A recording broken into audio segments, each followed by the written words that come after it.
Chapter 150 Jade Butterfly Bees. Long Chun stealthily followed behind the two of them. After 50 miles, they finally ran into a group of people. The person at the front was wearing golden armor and a scholar's band over his head. Naturally, that was Chi Xian. Over 70 people had gathered in front of him. They were all wearing armor and helmets, even using cloth to cover up any gaps.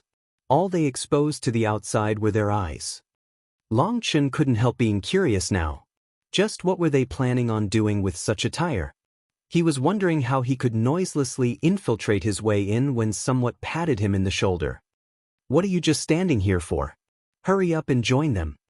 A helmeted man shouted at him coarsely. "Oh, okay." Long Chun quickly agreed. Behind this man were also another dozen of people. They had probably all come together, and so by joining them he wouldn't be so conspicuous. "Boss Chi, we pretty much have everyone. We don't need to wait any longer." That person brought his people in front of Chi Xian and respectfully reported. Chi Xian looked over everyone and nodded. "No need to wait any longer. We should be enough." Chi Xian then turned to him. "How was it? Did you find any news about Long Chun?" That person shook high head. "Us brothers didn't find his trail, but we suspect he's hiding to heal his injuries. Lei Qianshang's thunder seed isn't something ordinary people can endure." Chi Xian frowned slightly and icily said, "I heard this bastard is viewed importantly by Tang Wan. He better not let me encounter him. Otherwise I'll let him endure my Chi family's 10,000 poison insect, letting him experience just what is a life worse than death." Before the trial, Chi Xian had sent people to force Long Chun to kowtow in apology, wanting to humiliate him. But the result was that Chi Xian had to repeatedly retreat in front of Little Snow's attacks, causing him to lose face. And so his hatred of Long Chun had already sunk into his bones. After entering the trial region, Chi Xian had constantly been searching for news of Long Chun. Unfortunately, the trial region was too large, and it was like trying to find a needle in a haystack. "Okay, everyone listen closely. This time we are handling a beehive. Our target is the honey inside," announced Chi Xian. Everyone's expressions became strange. Did they really need to make such huge movements to get some honey? "Listen carefully.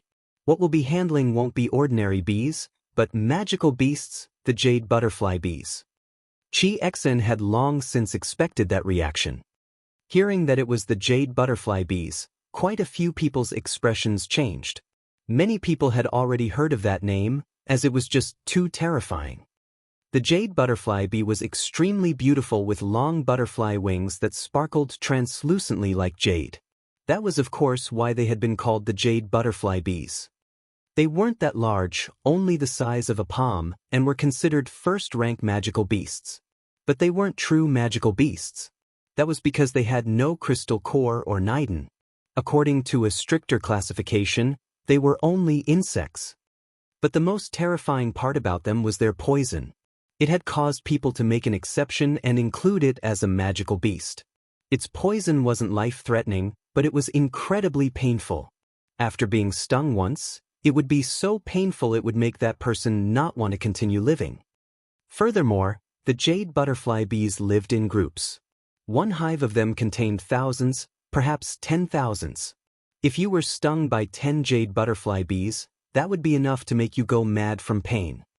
Although they were all wearing armor, that armor had chinks at the shoulders, elbows, knees, etc. That was in order to not restrict the movement too much. That meant their defense was not able to stop the jade butterfly bees. Everyone's hearts trembled in fear. Although their faces were covered, the fear in their eyes was all revealed. You don't need to be afraid. With this many people, we can strike like lightning, quickly charging into the hive, grabbing the honey, and then leaving. As long as we are fast enough, it shouldn't be any problem. This is our first collective movement. I hope everyone can bring out their passions." Chi Xian lightly looked over everyone. His meaning was extremely obvious. If they wished to join his faction, they had to complete his work. Otherwise he would kick them out. Their hearts trembled. The majority of them had only managed to join Chi Xian's faction because their families had set up the relationship. If they were kicked out, their days in the monastery would definitely not be good. Okay, everyone come with me. Chiexen also put on a helmet and beckoned, bringing everyone with them. Long Chen also followed with the flow, filled with delight. He knew of the jade butterfly bee, but what he cared most about was the jade butterfly queen bee honey. Once a butterfly queen bee reached a certain age, it would transform into a magical beast queen bee. Ordinary jade butterfly bees were unable to advance ranks. From birth to death, they were all insects. But the queen bee was not the same. Its body was huge, and after 100 years, the jade butterfly queen bee would advance to become a true first-rank magical beast. 300 years later, it could advance to the second rank. Only this second-rank magical beast queen bee could give birth to queen bee honey. Ordinary jade butterfly honey had the effect of calming the mind, relieving pain, and detoxing poison. Furthermore, its efficiency was extremely great, comparable to a medicinal pill. But the jade butterfly queen bee honey was a true treasure. Such a treasure had the great effect of completely calming the spirit. While cultivating, by drinking just a mouthful, it could quickly expel all distracting thoughts and let you enter the meditative state easier. Long Chen had that miraculous jade pendant, and so he didn't need such a thing. But just because he didn't need such a thing didn't mean others didn't. To others, it was an invaluable treasure. So even though it was not useful to Long Chen, he could bring it out to sell and exchange it for what he needed. That would definitely make him enough money that he would never be able to spend it all. After traveling a couple miles, Long Chen began to hear a buzzing. Occasionally a palm-sized bee that looked carved out of jade would fly by. Although their wings were similar to those of a butterfly, their movements were extremely quick. Take care. Don't kill these jade butterfly bees. Otherwise it will attract even more of them. Chiexin gave them a cautious warning. Long Chen smiled slightly. He wasn't bad to know a bit about the habits of the jade butterfly bees. It appeared he could definitely provide some help for him. After traveling another stretch, everyone slowed down. That was because a huge beehive had appeared in front of them. It was not the same as ordinary beehives. It didn't hang from a tree. Instead it was practically a house, built atop a huge boulder. Its shape was similar to a huge egg that had fallen on the ground. It was over 30 meters tall. The outside of the beehive looked as if it had been made of jade, shining brightly under the sunlight. Countless jade butterfly bees were coming and going exceptionally busily. Everyone's hearts rose to their throats. Long Chen carefully examined this beehive. At the entrance was a 3-colored stripe, causing him to smile. Ehe, this time it'll be fun. A couple of you go probe the situation. Chiexin eyed the beehive. 3 people immediately stepped forward without hesitation and began sneaking their way to the beehive that was several hundred meters away. Chiexin nodded pleased. The others looked at each other and sighed sorrowfully.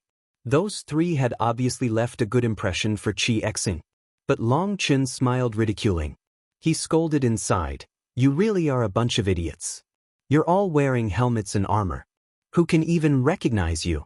If you want to display your loyalty, then you should at least make sure they know it's you, right?" The 3 of them moved smartly, crawling forward slowly, trying not to alarm those busy jade butterfly bees. Seeing the 3 of them slowly approaching the beehive, everyone nervously fidgeted. Even Chiexin was extremely tense. He actually wasn't hoping for those 3 to be able to steal the honey. What he needed was them to confirm the situation in the beehive so he could draw up a proper plan. The 3 of them were sneaking their way over quite well. Those bees were busy and didn't bother them. But the moment they were 150 meters away, those busy jade butterfly bees immediately stopped. The world became silent. "Quick, run!" Chiexin's expression changed slightly and he quickly shouted. But as soon as he spoke, hundreds of jade butterfly bees shot straight towards the 3 of them. Those 3 were all horrified. Unable to completely defend against them, they quickly ran back. But there was still one person who was too late and was stung on the shoulder. Ah! That person let out a miserable scream. Although his face was covered, everyone could tell his face was twisted in pain. The jade butterfly bee's toxicity was incredibly potent. It specialized in agonizing the nerves of pain. This had nothing to do with cultivation base. In fact, someone with a higher cultivation base would have even more sensitive nerves and would feel even more pain. Once he was stung, by reflex sent a slap to his shoulder. "No!" Chi Exin furiously roared. But he was too late. That person had already smashed that jade butterfly bee to pieces. Buzz! The moment he killed that jade butterfly bee, the entire beehive shook. Chi Exin was horrified to see that countless jade butterfly bees were surging out like a flood. They were practically endless. "Run!" Chi Exin didn't even need a moment to think. He had already shot away. Everyone else also knew that they had poked the bee's nest now and quickly fled. Although they ran quickly, the jade butterfly bees also weren't slow. There were immediately 4 or 5 people who were stung, letting out agonizing cries. Amongst the crowd, Long Chen laughed inside as he saw these people be stung into wailing and howling. Without any preparations, they dared provoke the jade butterfly bees. Hadn't they just been asking for this? Chi Exen always acted so scholarly, acting as if he were knowledgeable in many areas. But in reality he was just an idiot. In his lifetime he shouldn't even think of obtaining their honey. Once their group ran 50 miles away, those angry jade butterfly bees finally let them off, returning to their hive. Over 10 people immediately collapsed to the ground, letting out miserable screams. Bang bang bang. Chi Exen waved his hand and over 10 balls of water smashed onto those people's head, immediately making them faint. Now that those miserable screams finally stopped, the world once more became calm. Chi Exen's expression was ashen. He had never expected that it would be so difficult before they had even touched the jade butterfly honey. He was completely furious. Everyone maintained their silence. Those miserable cries of their comrades were still ringing in their ears. They were all people with their own prestige. If the pain wasn't completely unbearable, none of them would let out such screams. It was obvious just how terrifying the jade butterfly bees were. As everyone descended into complete silence, Long Chen spoke out with a hoarse voice. "I might have a way for us to obtain the jade butterfly honey." Funnily enough, the Chinese expression is, to fish a needle from the sea, or to find a needle in a haystack. Why are they both needles? XD. Chapter 151 Acting Commander. "I might have a way for us to obtain the jade butterfly honey." Long Chen's hoarse voice broke the silence. Everyone was startled and turned to look at him. That man who had patted Long Chen on the shoulder before asked, "Wei-san, why is your voice so rough?" Long Chen's heart shook. Apparently this fellow had assumed he was one of his underlings and he was much more at ease. He hastily said, "I was stung once just now. It was too painful and now my throat is sore." There was someone who immediately followed up, "Of course. My leg was stung and it was incredibly painful." His voice was even rougher. Perhaps those people who had continued screaming the entire time until they were knocked unconscious wouldn't even be able to speak after waking up. There was no way around it. That kind of pain was something that could only be understood after experiencing. Stronger will was useless. Only crazily shouting was able to relieve some of that sensation of pain, otherwise they would go cray. Chi Exen waved his hand, cutting off everyone's words. Turning to Long Chen, he asked, "Your name is Wei-san?" "Yes." "Tell me your method. If it really allows us to obtain the honey, I'll definitely give you top merit and you'll get many benefits," encouraged Chi Exen. "Actually, this method is extremely simple. The jade butterfly bees would be infuriated by fire, but smoke will pacify them, causing them to enter a sleepy state and lose most of the stinging instinct," Long Chen continued with his hoarse voice. He was actually a bit nervous Chi Exen would recognize his voice, but it seemed Chi Exen had focused all his attention of the jade butterfly bees and wasn't paying attention to his voice. Furthermore, that person had called Long Chen Wei-san, so of course he wouldn't be suspicious. He was more interested whether Long Chen's method would be effective. Just this. Chi Exen was a bit doubtful. "It should be fine. I remember that when farmers take honey from bees, they all use this kind of method." That man who was familiar with Wei-san also spoke out. Okay, then let's try it. Chi Xian nodded. Boss Chi, what do we do with these people? Someone pointed to the unconscious members. Useless things. That first person who killed one, when he wakes up, tell him get lost. Just leave one person here to watch over them. Let's go. Chi Xian scolded and brought the rest of them stealthily back to the jade butterfly bees again. Having the experience of that intense mane, people no longer dared to be the slightest bit careless. Everyone was completely focused. How will we attack them with smoke? Chi Xian asked Long Chen.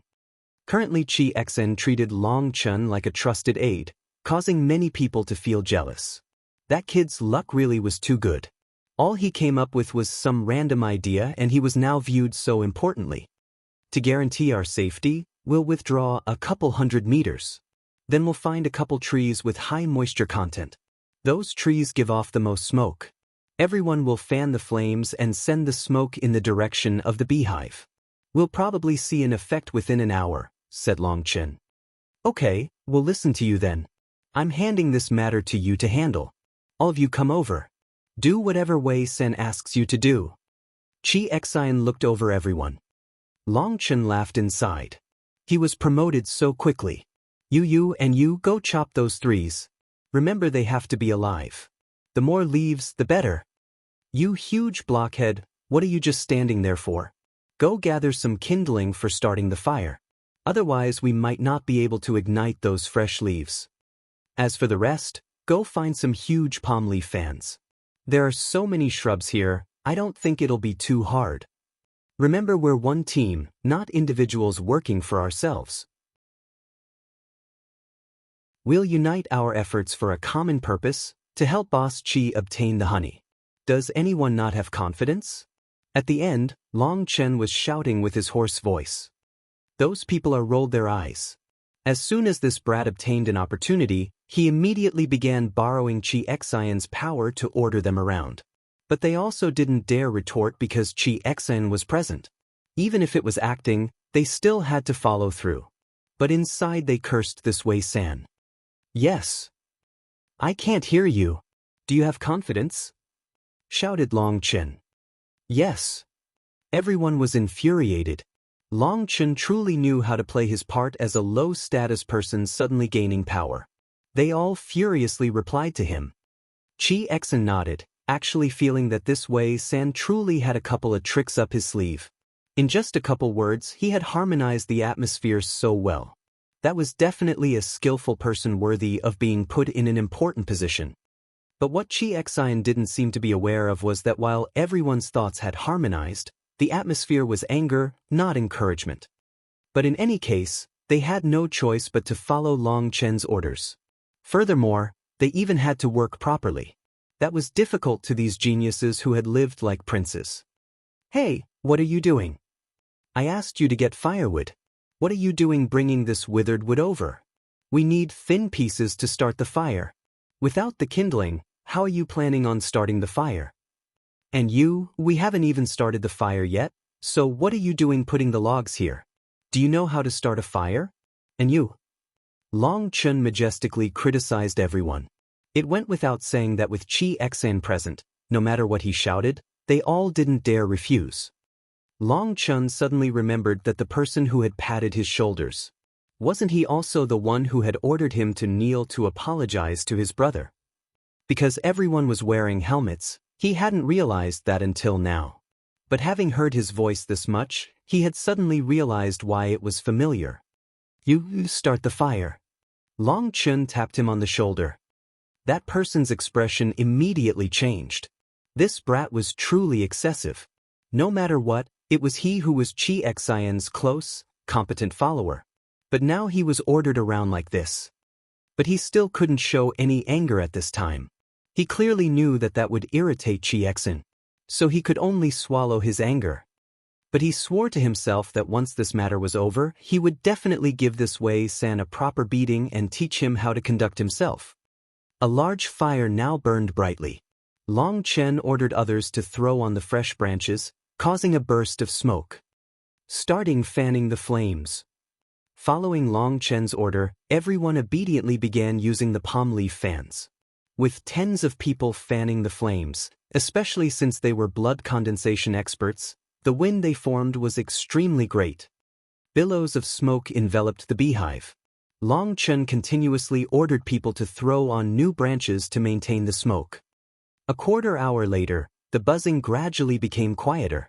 There were less and less jade butterfly bees flying around. It's effective. Chi Xian was delighted. This proved Long Chen's method was correct. Should we go over now? Chi Xian asked. Long Chen shook his head. Not yet. We have to wait at least a full hour before those jade butterfly bees completely lose consciousness from the smoke. If you want to be completely safe, it'd be best to keep smoking them for 2 hours. Okay, then we'll be cautious and continue for 2 hours. Now Chi Xian completely trusted Long Chen now. He almost felt as if the honey was already his. After a full 2 hours, their group stealthily approached the beehive. The ground was covered with jade butterfly bees that were constantly squirming, but they seemed to have been confused by the smoke and didn't attack anyone. Let's go take a look at the beehive. Chi Xian brought everyone over, already filled with delight. Boss Chi, perhaps there might still be some danger within the beehive. Let us probe it first, hastily said that competent aide of Chi Xian's. Being ordered around by Long Chen, he had long since become infuriated. Now he had a good chance, so he wouldn't let it slip by. He refused to allow Wei San to become Chi Xian's favorite. He immediately rushed over into the beehive. As soon as he did, there were immediately a dozen smarter people who also followed. Long Chen merely sneered. He didn't say anything, simply staying behind Chi Xian and slowly walking forward with him. When Long Chen and the rest of them were still 30 meters away, suddenly startled cries from within the beehive along with banging. Everyone jumped. Looking forward, they saw that everyone who had run into the beehive was now fleeing for their lives. A wave of chi exploded out as someone took out a saber and slashed it down, but that person was instead the one knocked back. 4 huge creatures crawled out of the beehive. On their backs were 3-meter-long jade butterfly wings. It's jade butterfly queen bees. Chi Xian was both startled and delighted. With that shape and aura, it meant the queen bees had already advanced to become second-rank magical beasts. That also meant there was a high probability that there would be jade butterfly queen bee honey within the beehive. Everyone attacked to bring down the jade butterfly queen bees, shouted Chi Xian. Those queen bees were extremely powerful and their bodies were hard as iron. As everyone attacked, their blades only caused some sparks to shoot out when they collided with their bodies. They were unable to cause any real injuries. Use battle skills. Seeing that their ordinary attacks were useless, Chi Xian once more shouted. Everyone's auras exploded. Rays of light shot towards the jade butterfly queen bees. It went without saying that although these disciples were all completely spoiled by their powerful families, their strengths were still extremely shocking. Those 4 jade butterfly queen bees were no longer able to endure. Under everyone's attacks, they were immediately crushed. Their deaths excited everyone. Chi Xian laughed heartily. Stepping forward, he walked directly into the beehive. Currently, the ordinary jade butterfly bees were already unable to move while the queen bees had been killed. Now was the time to check his battle spoils. Everyone here was smart enough to know that only Chi Xian could take the leading position at this time. No one would fight with him for the limelight. Wei San, you really were impressive today. Chi Xian's competent aide walked up to Long Chen icily. It was all right. Do you have a complaint? Long Chen shrugged his shoulders indifferently. Kid, you only just joined the faction, while we are all senior members. Check your privilege or you won't have a good time in the future, he icily said. Quite a few people had taken off their helmets at this time. Hearing him scold Long Chen, they all disdainfully nodded. Kid, don't think a brief success can allow you to be arrogant. Let me tell you, arrogance has a price. You think just one bright idea can let you crawl atop our heads? Keep dreaming. Everyone disdainfully glared at Long Chen. That suppressed anger from before could now finally be released. Long Chen smiled at this group of people, not saying anything. He had no need to place these minor characters into his eyes. He was still waiting. Boom! The ground shook so hard that everyone almost collapsed to the ground. A terrifying aura was starting to rise. Hee hee, it's finally here. Longchen smiled. Chapter 152 Jade Butterfly Queen Bee Crystal. Everyone was taken by surprise when the ground began to shake so intensely. A loud bang suddenly came from within the beehive. A figure miserably fled from within. What? No one could believe their eyes. That was because they saw that miserable figure was Chi Exin. Boom! A huge monster quickly followed, charging out of the beehive. It was like cannonball, shooting straight at Chi Exin. At the same time, a terrifying aura engulfed them, causing their hearts to tremble. Third rank magical beast. People's faces were white. Looking at that huge figure, they trembled in horror. A third rank magical beast.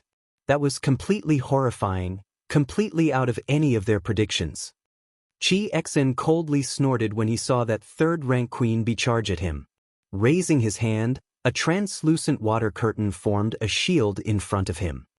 But that water curtain was unable to block the charge of this huge, terrifying third-rank queen bee. It was only blocked for a moment before breaking through and once more charging at him. Water Moon Slash. Clapping his hands and spreading them, a 3-meter-long blade appeared between his hands. That wasn't a true blade, but one made of water energy. That water blade caused the void to tremble. It cut across an arc, ferociously slashing at it. The water blade slashed at its head, exploding with a terrifying power. Even the earth behind it sunk. That huge third-rank queen bee was actually smashed into the ground by Chi Exion's water blade. But what horrified everyone was that even after it received that terrifying strike, it didn't seem injured at all. It leapt out with its 6 legs, once more attacking Chi Exin. Are you guys all stupid? Hurry up and attack. Longchen shouted out, scolding everyone awake. They all readied their weapons as they charged at the third-rank queen bee. Longchen also took out a large saber from his ring, acting as if he were attacking the third-rank magical beast. However, his focus was still completely on the beehive. As soon as he had seen the 3-colored stripe on the entrance, he had known that there was a third-rank queen bee inside. That was its distinctive marking, a warning to potential invaders. But Chi Exion and the others hadn't known about that warning. They had recklessly charged into its territory. If his reaction hadn't been fast enough, he would have already been killed. Everyone quickly exploded out with their greatest strength. Their weapons all attacked the third-rank queen bee's body. But they were appalled to see their greatest strength was unable to break through its defense. Although a third-rank queen bee wasn't a fighting magical beast, its defense was completely incomparable. Even these talented geniuses were unable to penetrate its tough shell. Suddenly, its huge wings began to slowly spread. Everyone was alarmed. Could this queen bee fly? As for Longchen, when he saw those huge jade butterfly wings spread, his expression immediately changed. He realized he wasn't far enough to run in time, and so he jumped into the hole Chi Exion's attack had just dug. Longchen's body had only just entered the ground when those huge wings suddenly began to quiver. A dust was blown out from atop its wings, immediately covering an area of over 100 meters. Ah! Miserable screams rang out. At first people didn't know what it was doing, but when they inhaled that dust or were even touched by it, they felt a similar pain to being stung by the jade butterfly bees, causing them to be unable to hold back their screams. And that wasn't anything.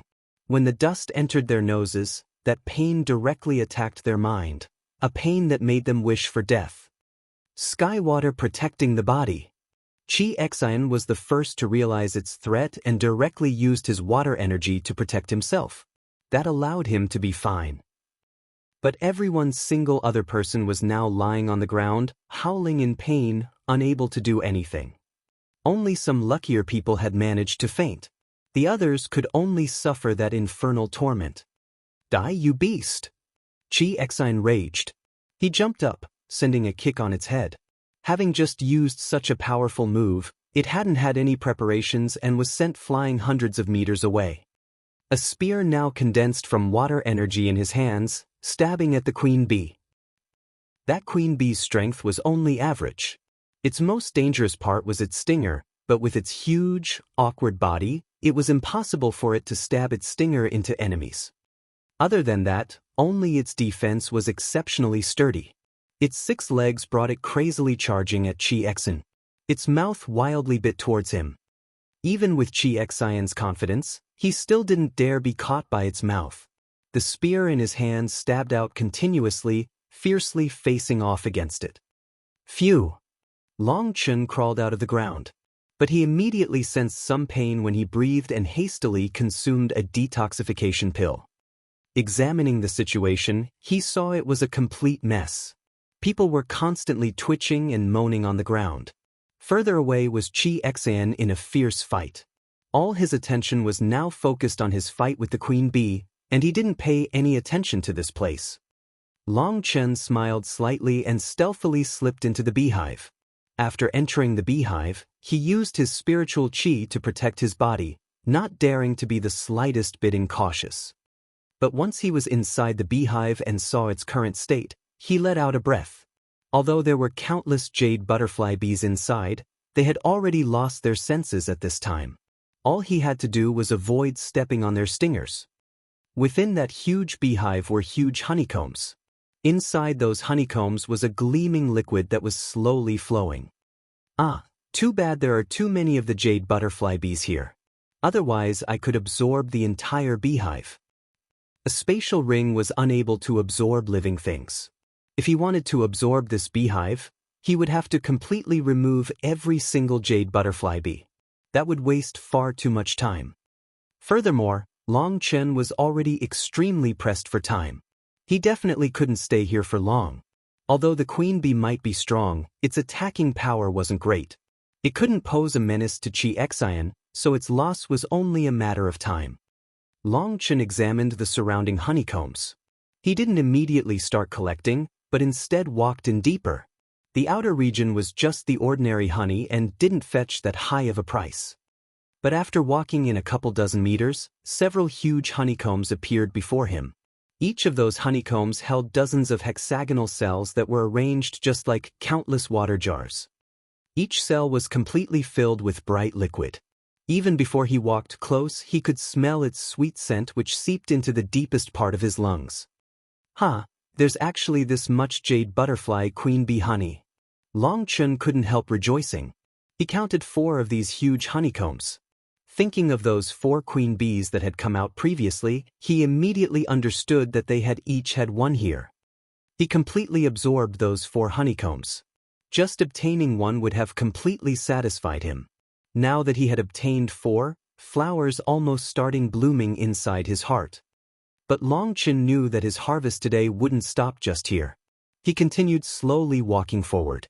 When he reached the end of the hive, Long Chen had even stopped breathing. At this place there was an enormous honeycomb. It was almost as tall as the entire beehive, at least being 30 meters tall. Inside it was filled with honey. But it wasn't liquid, but actually crystal. It was absolutely enchanting. Jade butterfly queen bee crystal. Long Chen exclaimed. This was definitely the true treasure. The effect of the queen bee crystal was definitely at least 10 times greater than the queen bee honey. Only with his powerful mental strength did he manage to stop his heart from pounding out of his chest. He grabbed the honeycomb and pulled, breaking it off from the rest of the hive, and stored it into his spatial ring. Looking at this empty part of the beehive, Long Chen felt as if he were dreaming. Even if you didn't use it to cultivate, it was also a beauty product that could make someone even more beautiful. However, that honey was not as pure as the jade butterfly queen bee honey in the sense that there were actually quite a few jade butterfly bees that were lying within the honeycombs, quivering. He had to take them out one by one in order to absorb that honey. Luckily, he still wasn't worried yet. He could still hear the sound of Chi Xian's fierce fight. He began to hum a familiar tune. Today's a good day. I can achieve anything I want. But after the time it took for an incense stick to burn, Long Chen heard the sounds of fighting gradually become quieter. After a couple loud bangs, everything became silent. Long Chen knew the time had come. There were still dozens of honeycombs he had yet to collect, but he sighed, I'm so easily satisfied. I guess I'll just leave these for them to heal their wounds. The jade butterfly bee's toxin was definitely extremely painful, but its honey was the best cure for it. Although its toxin normally wouldn't kill anyone, it could make someone go insane from the pain. He slowly walked out the back of the beehive. He could footsteps getting closer. They were about to reach where he was, but at the end, he thought about leaving something. Doing bad things without leaving my name isn't my style.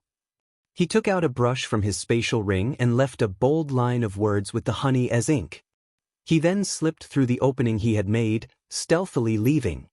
Chi Xen had used his full strength to fight, finally killing the third-rank queen bee.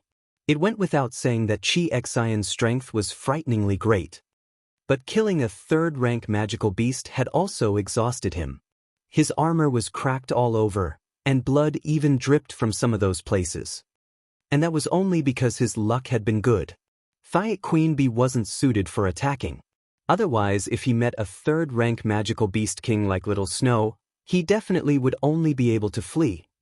He had killed the third-rank queen bee, but he wouldn't gain anything from it. That was because the jade butterfly bees were not like other magical beasts and didn't have a nidin or a crystal core. The only thing of value they possessed was their honey. Slowly walking into the beehive, he saw the many honeycombs and relaxed. Everything had been worth it. He walked in and continued exploring. But once he reached the halfway point, he realized something was wrong. That was because these honeycombs were completely empty. And the huge honeycombs he had thought would be here were not present. Quickening his footsteps, he reached the end of the beehive and realized everything was gone. He was indescribably astonished. Suddenly a glimmer of light attracted his attention and he turned to look. His blood surged as his eyes almost spit out flames. Now even someone with Chi Xen's cultivation base was completely infuriated and coughed up blood. There was a small hole there. Atop that hole was a line of words. Long Chen was here. Long Chen, I'll kill you. Chi Xen's angry roar caused the beehive to tremble. His berserk aura then exploded, causing the beehive to completely collapse. Chapter 153 Fierce River Blocks the Way. Long Chen had run several miles away when Chi Xen's furious roar rang out from behind. He shook his head. Do you need to be like that? The honey had never been yours in any case, and it wasn't as if I literally snatched it out of your hands. Was it worthwhile to release such fury? And furthermore, if it hadn't been for my idea, you wouldn't have even been able to touch bee urine, let alone their honey. And didn't I also leave you some? That's enough for you guys to split. But once he reached this point in his thoughts, even he ended up turning slightly red. If he had had enough time, with his pragmatic nature, he really wouldn't have left any behind at all. The sky had already begun to darken. But for safety concerns, Long Chen continued running forward. He definitely didn't want to encounter the crazy Chi Xen. Such monsters all had shocking techniques. But he was only at the 6th heaven stage of blood condensation, and so fighting with them would definitely make him suffer a huge disadvantage. After another 100 miles, he began to notice more and more signs of other people. That was a relief, as with this many tracks, it was impossible for Chi Xen to chase after him even if he wanted to. Looking forward, he saw he had already reached the end of this wilderness and had entered a mountain range. He rushed over to the mountains. He found a clean cave for himself and took out a cup, pouring half a cup of queen bee honey and half a cup of water. Mixing them with a chopstick, a dense fragrance refreshed his heart. Drinking a mouthful, its sweetness slid down easily, the sensation deeply penetrating his heart and mind. He felt as if his pores had all been opened, causing him to become incredibly relaxed. Delicious! Long Chen was intoxicated. Such pure honey didn't need to be balanced with anything else and was still able to let you feel like you were gaily floating in the clouds. At the same time, it swept away any pains. It truly did have a miraculous effect of calming both body and mind. It allowed you to focus easier and enter your meditative state. But no matter how great the honey was, it was incomparable to Long Chen's jade pendant. With the jade pendant, Long Chen was able to enter his meditative state in just a few breaths. But for most ordinary people, even geniuses, would require at least 4 hours to enter their meditative state with the assistance of the queen bee honey. That was because such a state was extremely miraculous and mystical. It was an extremely rare opportunity. But even so, the queen bee honey's use was still enough to cause people to go crazy. It was definitely a treasure. Finishing that cup of honey, he lay back on an icy boulder and looked up at the starry sky. Another busy day had passed. The long Chen in the day was vigorous and lively, perhaps even too much so. But once it was night and he was alone, he was filled with loneliness. He didn't know how Chu Yao was. Was she training hard in the Skywood Palace? With her gentle nature, was she being pushed around? Had she consumed the soul-nourishing pill he had sent her? He didn't know just what realm the current her had reached. He had even less information about how his parents were. Had his mother become accustomed to passing her days without her son by her side? During the day, Long Chen would play around as crazily as he wished, making himself as busy as possible. That way he wouldn't have the time to think about these things. But during the night, not a single sound could be heard. Worries and anxiety pressed upon his heart, making it so he almost couldn't breathe. And he was also completely lost when it came to his own future. Back when he had only just been born, someone had taken his spirit root, spirit blood, and spirit bone. It was a miracle that he hadn't died as a baby after that. And the person who had fled with him was actually just a servant. Then just who were his real parents? Wasn't it very likely something unexpected had happened to them? He gently rubbed the jade pendant. The lines of words on them were still completely clear. The dragon roars at the heavens, looking down arrogantly on the mortal world of dust. Live peacefully and happily, never to be parted. Within those words were endless warmth and expectations, as well as a powerful feeling of love. That definitely proved just how much his parents loved him. Even as weak baby, Long Chen had already met such vicious methods. That caused him to be extremely worried about his parents. To dare do such a thing to him, that meant that enemy didn't fear his parents. There was even a possibility that his parents had already. Long Chen didn't dare continue that train of thought. Just where had he come from? Just what happened to his body?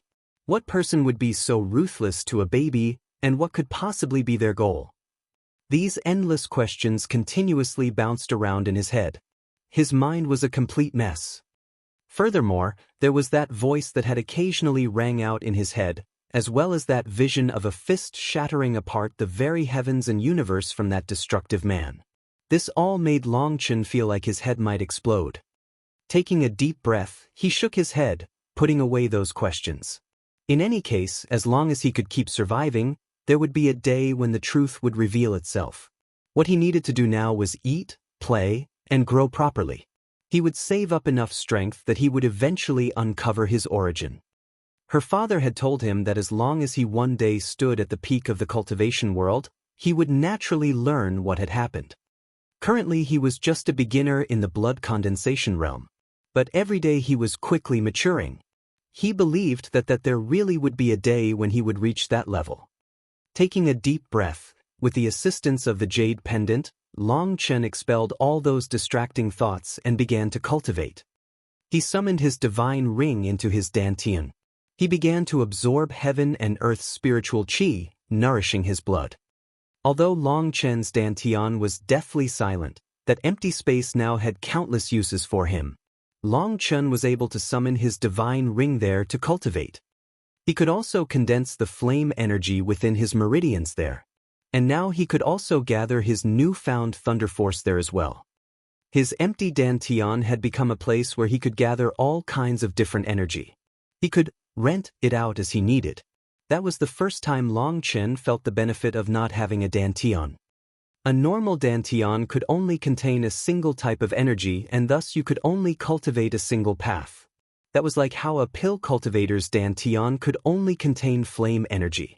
If they tried to cultivate another type of energy, those energies would clash and their dantian would immediately explode.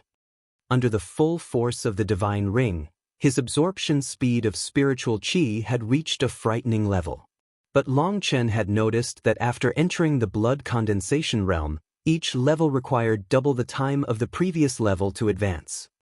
If it was just purification, then with the support of his divine ring, it wouldn't have been any problem. But after each advancement, he needed to wait a period of time to restore his blood energy. Only once that blood energy had reached its saturation point could he once more purify his blood again.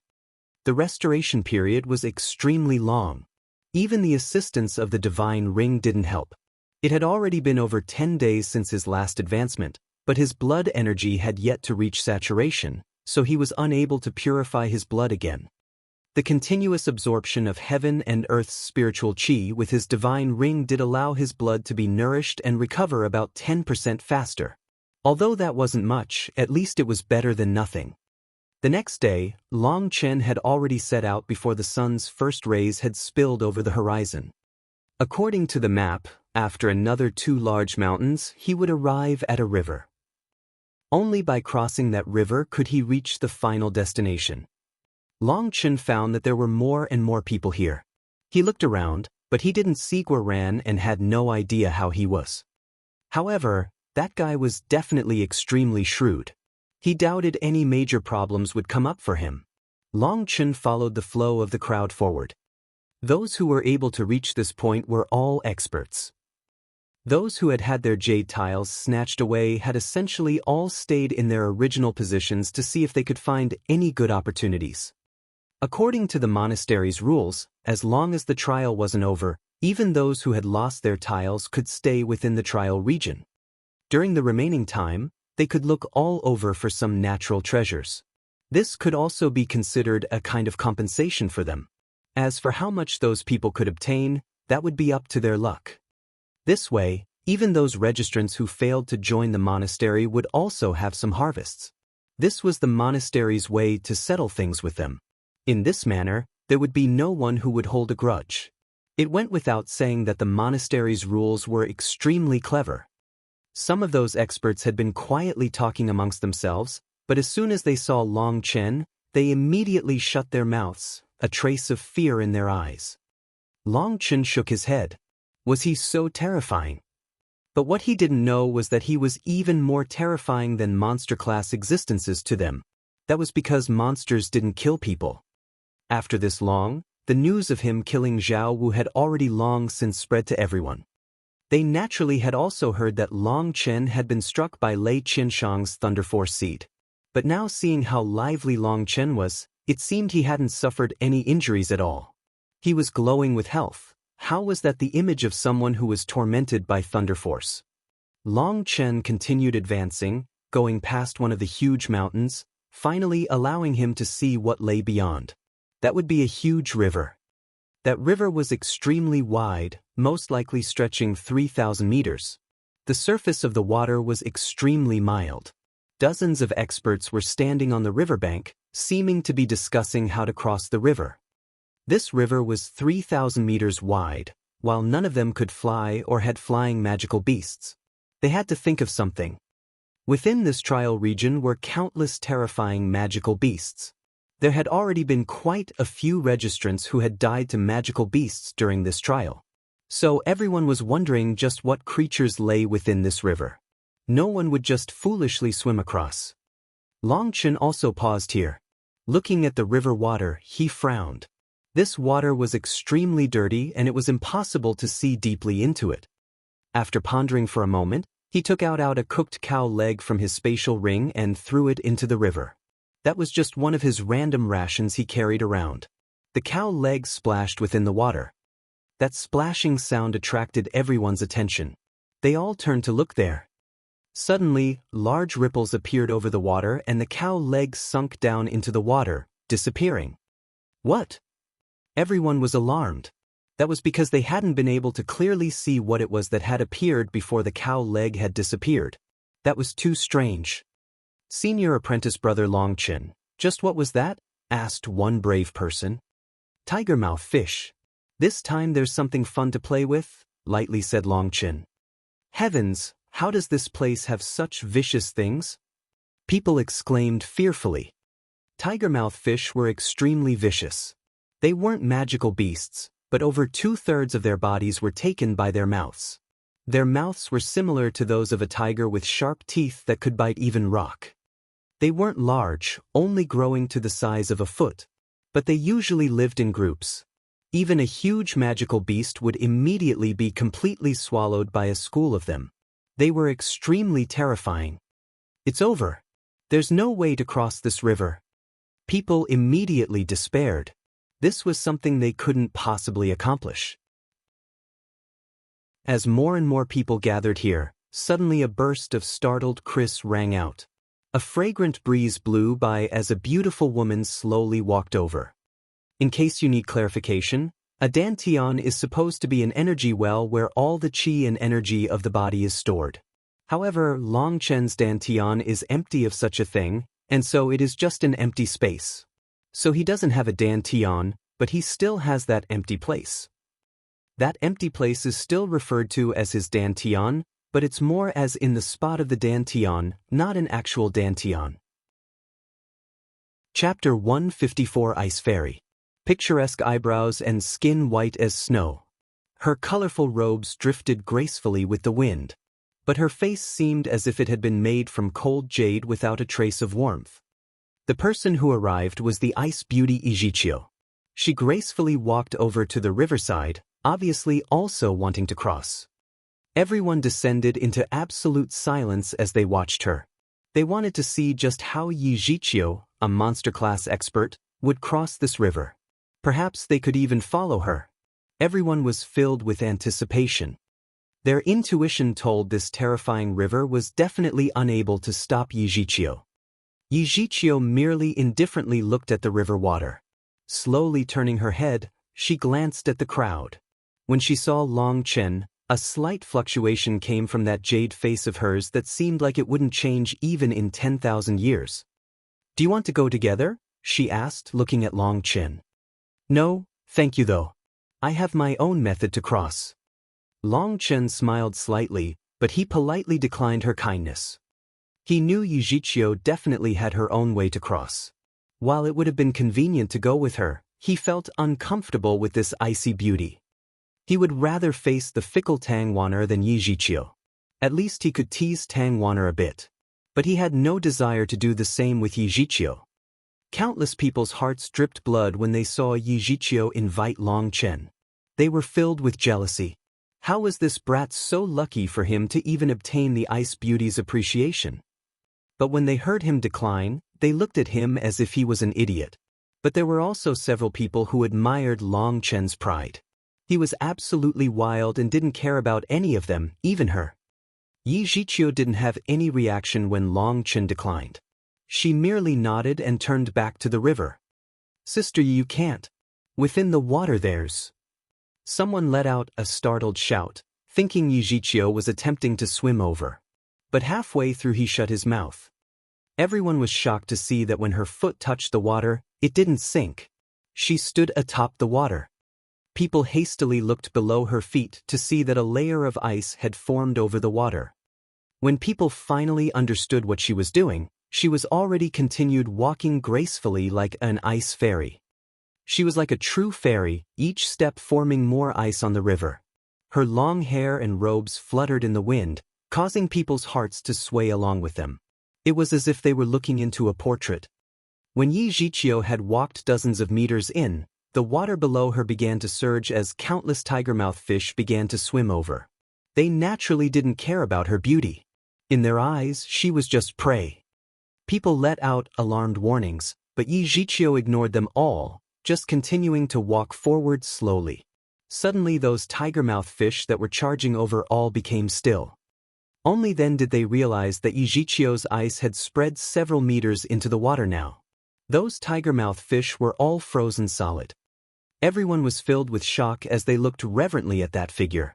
This was a monster-class expert. It really was too frightful. To them, this long river was like a heavenly chasm they were unable to cross. But to Yijiqiu, it was a flat and open road. Long Chen was also incredibly stunned. That was because he saw that Yijiqiu's control over ice energy had already reached the level where she could control it at will. That would be even more terrifying when fighting. Yijichio quickly crossed the river and stepped onto the other shore, disappearing from everyone's view. Only then did they recover from their stupor. One of them suddenly also stepped onto the ice path she had left behind, wanting to borrow Yijichio's leftover path to also cross. But that person had only run a couple meters across when the ice below him cracked. He let out a startled cry as he fell into the river. Having fallen into the river, his expression greatly changed and he quickly began to swim back to shore. But he had only swam a couple strokes when he let out a blood-curdling shriek. Long Chen took out a long rod and tossed it to that person, yelling, "Grab on!" That person hastily grabbed it without even thinking about it. Long Chen flung him out of the water, bringing him flying to the shore. Only at this time did others come to help. They saw that blood covered his entire body and there were bite marks all over him. It wasn't as bad as it could have been. "Luckily you can still have children," rejoiced one of them. There were immediately people who choked on their own spit. There were still women right there, so saying such a thing wasn't exactly appropriate. "Thank you for saving me." After consuming a medicinal pill, that person gratefully thanked Long Chen.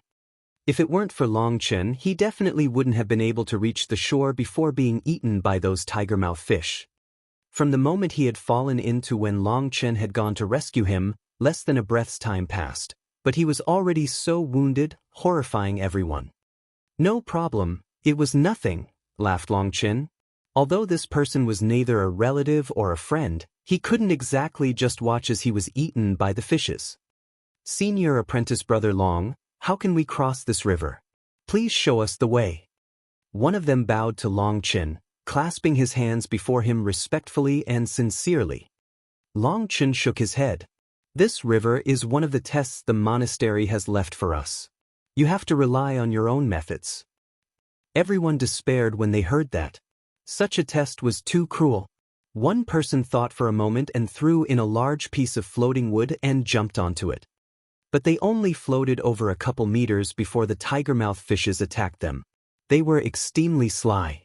Since they were unable to reach the people on top the wood, they wildly bit at the floating wood, completely tearing it apart in just a couple breaths' time. Luckily that person had long since been prepared for that result. The moment they began to bite at the wood, he had jumped back to shore. Everyone sighed sorrowfully when they saw that this method had also failed. A boat couldn't cross it, and it wasn't as if they had wings that could fly. Could it be that this would be as far as they could go? They had only managed to gather a complete set of tiles with great difficulty, just to end up stuck here. They were truly unwilling. Everyone looked at Long Chen, wanting to see how he would cross. Long Chen shook his head inside. This group of spoiled kids really had never learned anything useful. Long Chen looked around for a moment and saw a large tree. It was over 300 meters tall and perfectly straight. He walked in front of it and began to climb. Reaching the upper half, he took out a piece of rope and securely tied it to the top of the tree. He then jumped down and walked to the mountains. He found a huge rock and dragged it over. He then pulled on the rope. In front of everyone's shocked eyes, that huge tree that required several people to wrap around creaked and groaned as it bent over. The entire tree was constantly quivering, letting out an unpleasant sound. Once it was bent enough, Long Chen tied it securely to the boulder. He then placed himself atop the tree. Looking at those shocked faces, he thought for a moment and used a sword to cut off a branch and threw it to them. That stick inserted itself straight into the ground. As for Long Chen, he waved his sword in goodbye and then cut the rope. Then Bent Tree immediately was relieved of its pressure and sent Long Chen flying. Long Chen let out a cry as he flew out like a cannonball. In front of everyone's stunned gazes, he flew all the way to the other shore. Ah crap! Boom! Long Chen smashed into a huge mountain. Countless stones began to roll down because of him, shocking the surrounding birds into flight. As for the people watching on the other side, their jaws dropped, unable to say anything for a moment. "He couldn't have smashed himself to death, right?" someone finally muttered. "A normal person would definitely have been smashed into meat paste from that kind of force." Long Chen crawled out from the stone mountain. He spit several times, feeling as if his mouth was filled with stone ash. Being in the limelight really wasn't a good thing. I should have used a rock first as a test. Long Chen brushed off the dust on his body and then disappeared from the crowd's view. Seeing Long Chen leave, those people all sighed a breath of relief. He was definitely a freak. How could they possibly imitate him? Wait, senior apprentice brother Long Chen left us a clue, suddenly cried out someone. What clue? If we used that method, all of us would be turned into meat paste. Someone else rolled his eyes. How could they possibly copy that? No, look at this stick. That person hastily pointed to the stick excitedly. People paused for a moment looking at that stick. That was something Long Chen had purposely thrown down to them before leaving. They had no idea what it meant. Ugh, what's that smell? One of them had approached to take a closer look at this clue and immediately smelled an incomparably repulsive smell, making him noxious. Pinching his nose, that person pulled the branch out of the ground and saw the spot it had been cut off from was leaking a yellow liquid that was releasing the smell. I understand what senior apprentice brother Long Chen was telling us. That person excitedly shouted. Seeing that everyone didn't understand, he cut off a part of the branch, tied a piece of ham to it, and threw it into the river. Those tiger-mouth fishes which would normally wildly react to any sound actually didn't go over at all. That piece of ham just continued to float in the water. Everyone looked at each other and cheered. So those tiger-mouth fishes were repulsed by that kind of smell. In other words, they could use those kinds of trees to form rafts and they wouldn't be attacked by the tiger-mouth fishes. Everyone was indescribably grateful to Long Chen. This was no different than saving their futures. Everyone got to work searching for that kind of tree and making rafts. In reality, this test was extremely simple. The snail stink camphor's famous name was known to most cultivators. Unfortunately, these spoiled disciples that had lived like princes and princesses hadn't known of it. That was why Long Chen had labeled them as people without any useful skills. Because of such a small thing, so many of these geniuses would have failed, forfeiting their future prospects. That would really be regretful, and so Long Chen had given them a clue. If they were unable to even understand that clue, then there was no need for them to cultivate. They might as well be used as fish food. After passing the river, Long Xin once more began to search through the wilderness for natural treasures. But it seemed he had used up all his luck, as he didn't find anything of great value. Half a month passed. Long Chen had no choice but to start following the map to the final location of the trial. But at this time, he suddenly felt intense shaking coming from the earth. At the same time, terrifying auras began to soar. Naturally, this is a term that means what you think.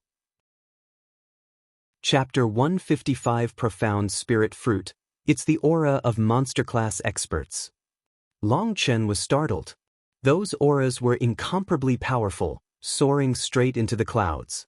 Only monster-class experts had such powerful auras. Furthermore, this time the auras were incredibly intense, much more intense than when Lei Qianshang and Tang Wan'er had fought. I've got to go check it out. Long Chen quickened his footsteps, rushing over as quickly as possible. But that placard was extremely far, and Long Chen had to rush for 2 full hours before getting close. No way, it's this intense? When he saw the scene before him, he was completely stunned. Lei Qianshang, Qi Xan, Yu Zifeng, Tang Wan'er, and Yi Zhiqiu were all present. And most inconceivable of all, they had actually formed 2 teams that were crazily fighting the other. Their terrifying battle shook the heavens and caused the land to shudder.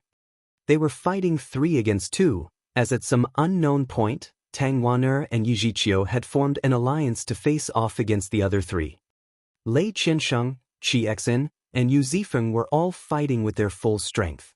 Thunder and lightning rolled, qi waves surged, and sword qi slashed as they fought against the 2 women. This was the first time Long Chen saw Yu Zifeng fighting. That long sword in his hand shot out a ray of light that was 30 meters long, cutting apart the sky, whistling through the air, and possessing a terrifying destructive strength. Tang Wan'er was surrounded by hundreds of revolving wind blades that were like hundreds of flowers in full bloom, wildly resisting their attacks. Beside Tang Wan'er was Yi Zhiqiu. A layer of ice frost covered her palm, and with each wave of her hand, illusory figures would fill the sky. Those illusory figures were all formed from terrifying ice chi. The ice chi released by each of her palms was enough to chill their hearts. Even though they were 3 against 2, the 3 of them were extremely apprehensive about the ice chi and kept their distance. 5 monsters stealthily gathered here to fight. Are they fighting for the position of number 1? But he didn't feel that was likely. Examining the surroundings, his gaze suddenly fell towards a distant cave. So it was like this. That cave was a couple dozen meters large. Within it was a 1-meter-tall sapling. The sapling had given birth to a fist-sized fruit. That was the profound spirit fruit. It was no wonder they would be fighting. Long Chen finally realized the cause of their battle. The profound spirit fruit was an extraordinarily rare and miraculous treasure. Its tree could only bear 1 fruit once every 3 years. If the fruit blossom ever withered, the entire tree would immediately die along with it.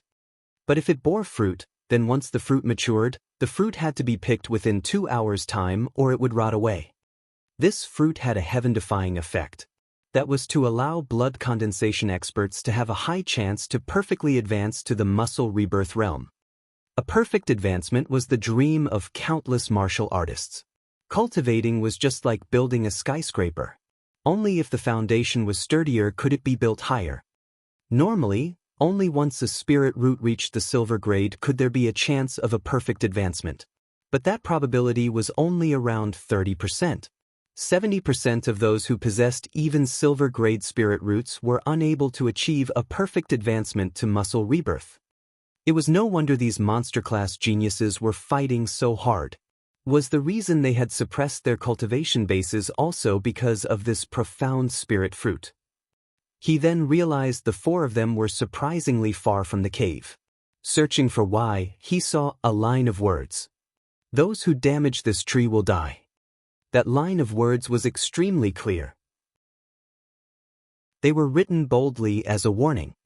Long Chen understood that such a precious treasure as the profound spirit fruit was probably a one-of-a-kind in the Xiantian monastery.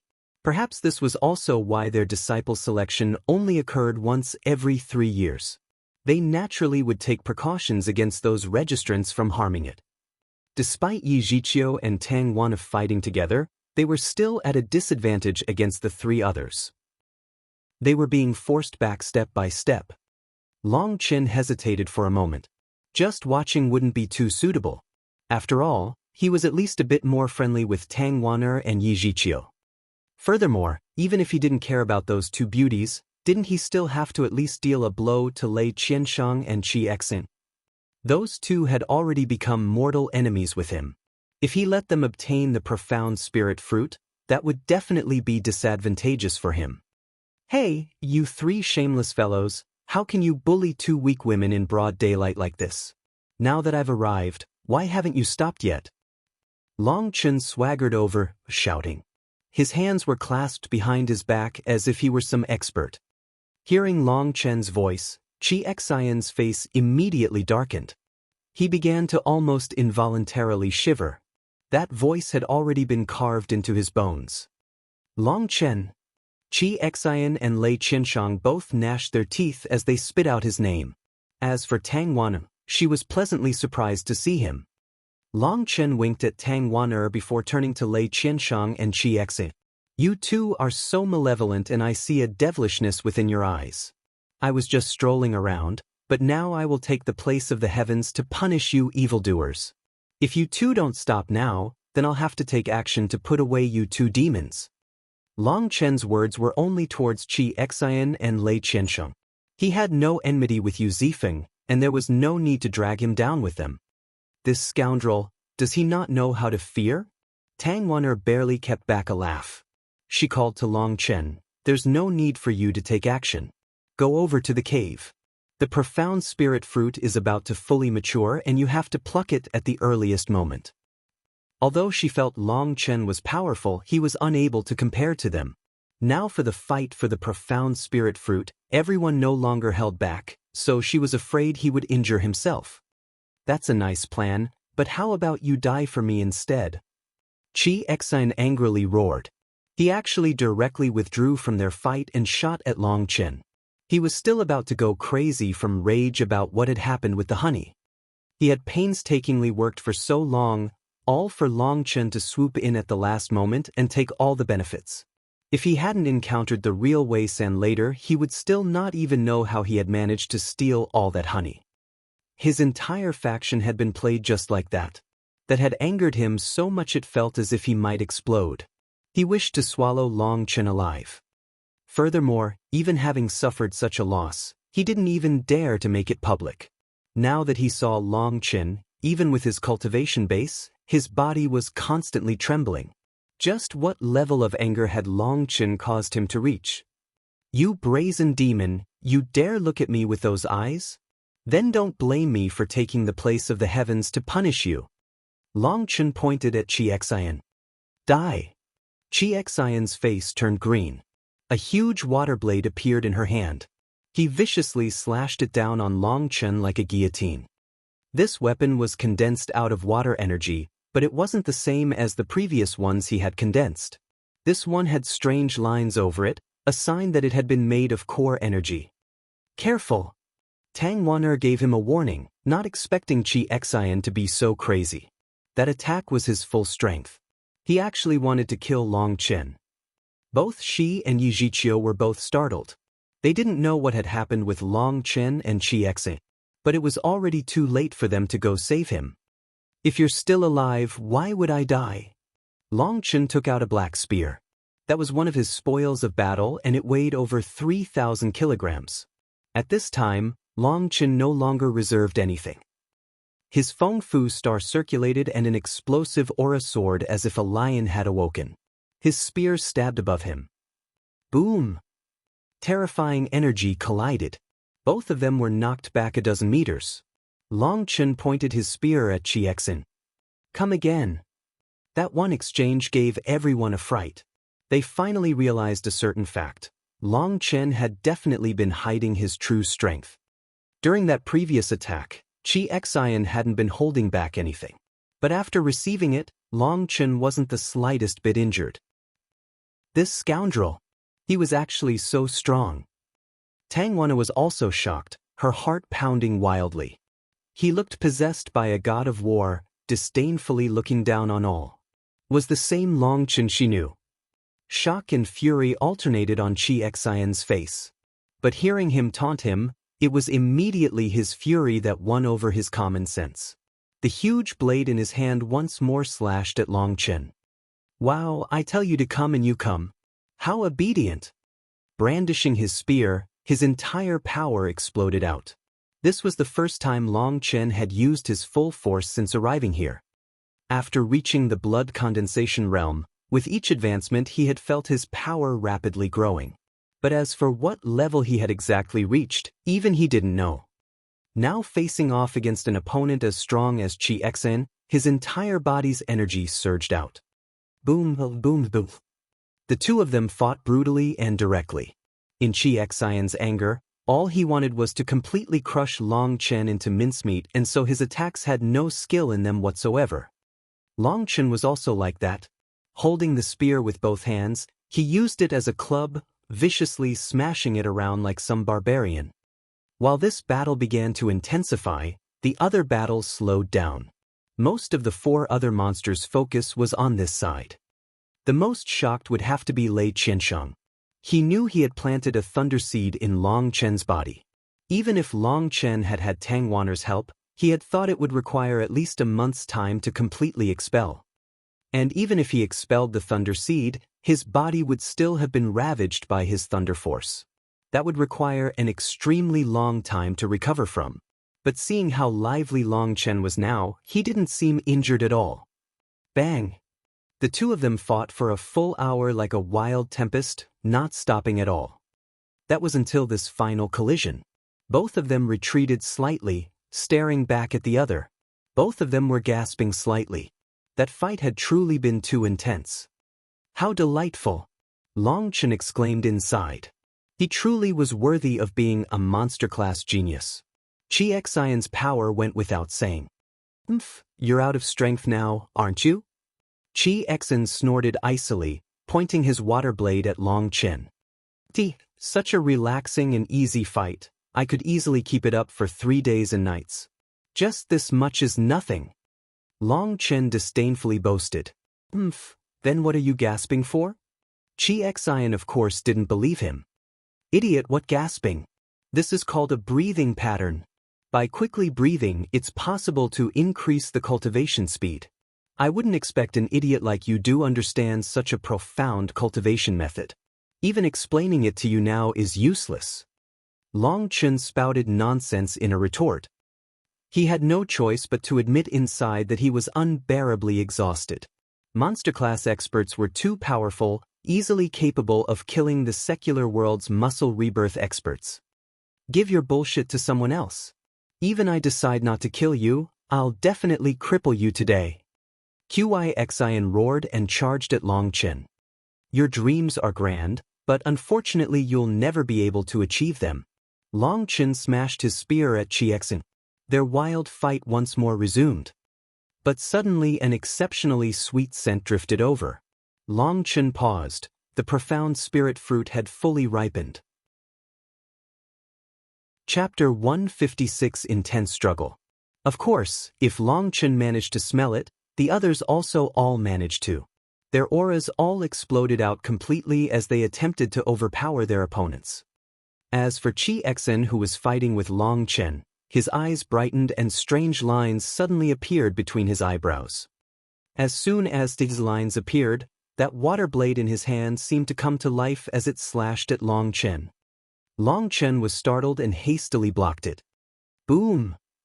Now Chi Xian's water blade seemed to have had a mountain's worth of energy poured into it, causing Long Chen to be sent flying. Chi Xian smiled mockingly. Without glancing further at Long Chen, he charged towards the cave.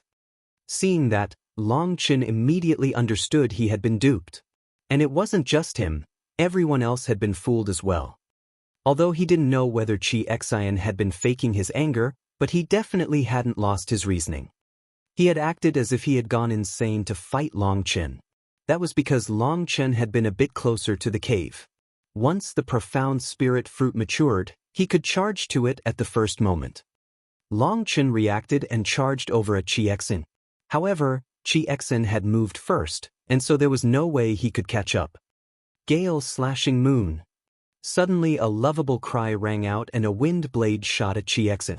Once the profound spirit fruit had matured, everyone had been irresistibly drawn closer to the cave. Seeing Chi Xian was the first to charge over to the cave, Tang Wan'er gave up on her opponent and used her wind attribute energy to increase her speed, shooting over like a bolt of lightning. Completely avoiding all the attacks behind her, she used a secret technique to attack Chi Xian. Chi Xian, on the other hand, was completely horrified. That attack she had sent at him had been condensed from her full strength. If he received it without doing anything, even if didn't die, he would definitely be gravely injuring. He quickly blocked with his water blade. With the wind blade and water blade collided, an explosion of energy sent Chi Xian flying. That terrifying energy knocked him hundreds of meters away. He had immediately gone from being the closest person to the profound spirit fruit to the furthest. That angered him so much he almost coughed up blood. Stabilizing himself, he immediately charged back, seeing if he could obtain another chance. Careful! Yi Zhiqiu let out a cry. That was because Tang Wan'er had left herself open to attack Chi Xian. Lei Qianshang's fist had already arrived to smash into Tang Wan'er. Get lost, you gorilla! A spear viciously smashed into Lei Qianshang's fist. Lei Qianshang was forced back 2 steps. He was furious that such a good opportunity had been lost just like that. If his attack had landed on her, the profound spirit fruit would definitely have been theirs. Die! Lei Qianshang roared and thunder force completely covered his body. Lines of thunder appeared on his fist as he punched at Long Chen. Long Chen hastily raised his spear to block. But a cracking sound rang out as his spear exploded. Lei Qianshang's fist only paused for a moment before continuing towards Long Chen's stomach. Long Chen was immediately sent flying by that explosive energy. But a strange smile appeared on Long Chen's face. Lei Qianshang's expression immediately changed. Stop him! That was because he realized his fist had sent Long Chen straight into the cave. He was both shocked and infuriated, immediately chasing. "Stay behind." At this time Tang Wanner had already steadied herself and her wind blades flew out, blocking him. After being knocked flying into that cave, Long Chen took out a jade case from his spatial ring and quickly ran over to the profound spirit fruit sapling, using a handkerchief to wrap the profound spirit fruit and placing it into the jade case, putting it away in his spatial ring. It truly had been a waste for Long Chen not to be a thief. From the moment he had been sent flying into the cave to plucking the fruit and storing it into his spatial ring, only half a breath had passed.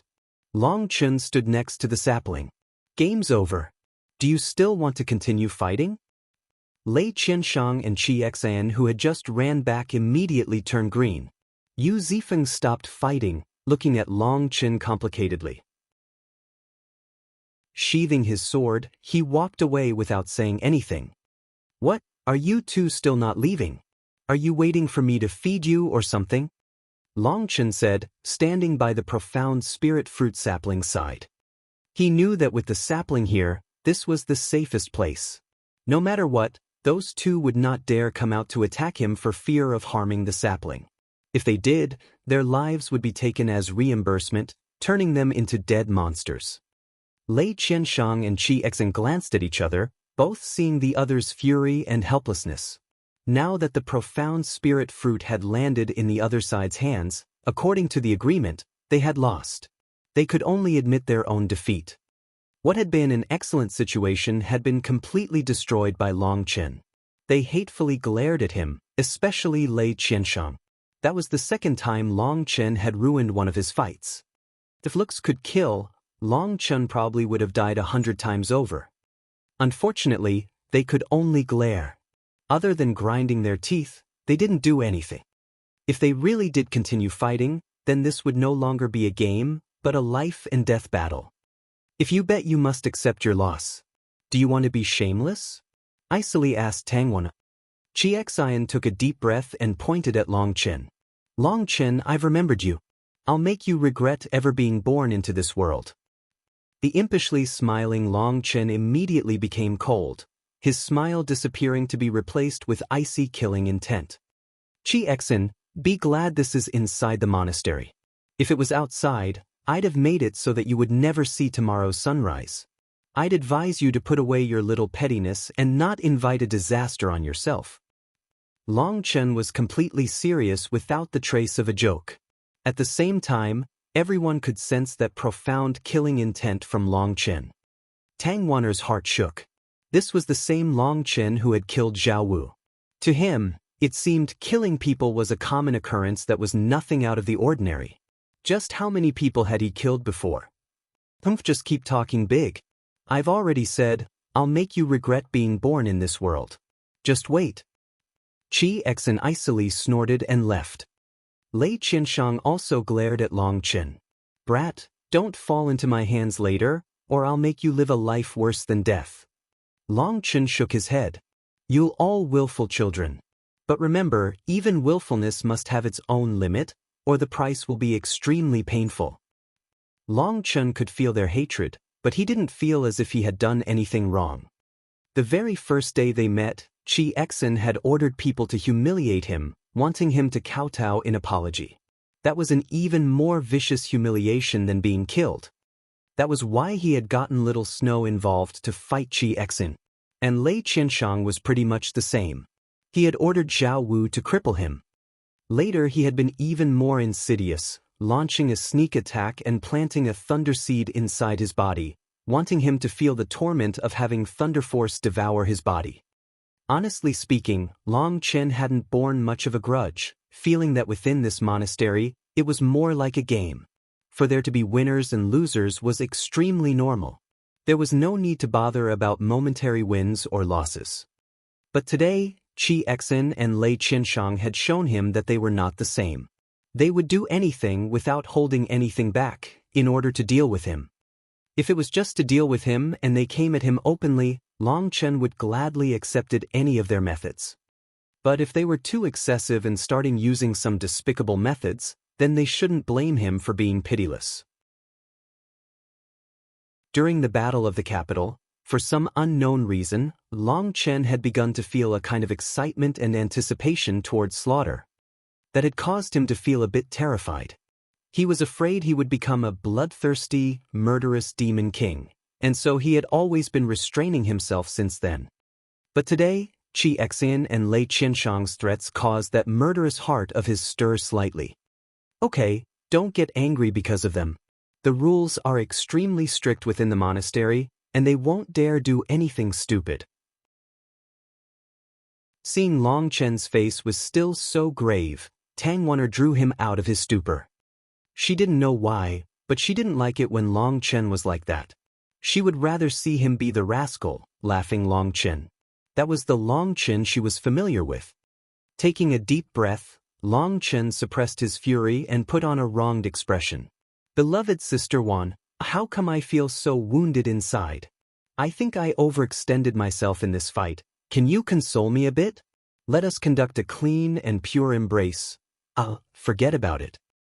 Long Chen had only just spread his arms when a wind blade began to quickly revolve within Tang Wanner's hands as she disdainfully looked at him. Her posture was such that as long as Long Chen dared come over to her, she would let him have at it. Cough, it's just a joke. Don't take it so seriously, awkwardly laughed Long Chen. He touched his spatial ring and handed over the jade case with the profound spirit fruit. Okay, who do I give it to? Long Chen looked at the two of them. I don't want it. You two can split it. Tang Wanner hesitated for a moment and shook her head. Why? Yi Zhiqiu was surprised. That was a profound spirit fruit. It was something that involved their futures, and they had even fought such an intense battle for it. Why would she give it up? Originally, I only fought for this profound spirit fruit in order to, I already have a silver-grade spirit root, so even without it I have a high chance to advance perfectly. You two can split it. Tang Wanner paused halfway. Her face reddened and she glanced stealthily at Long Chen. Then many thanks, Sister Wan. I'll remember this favor.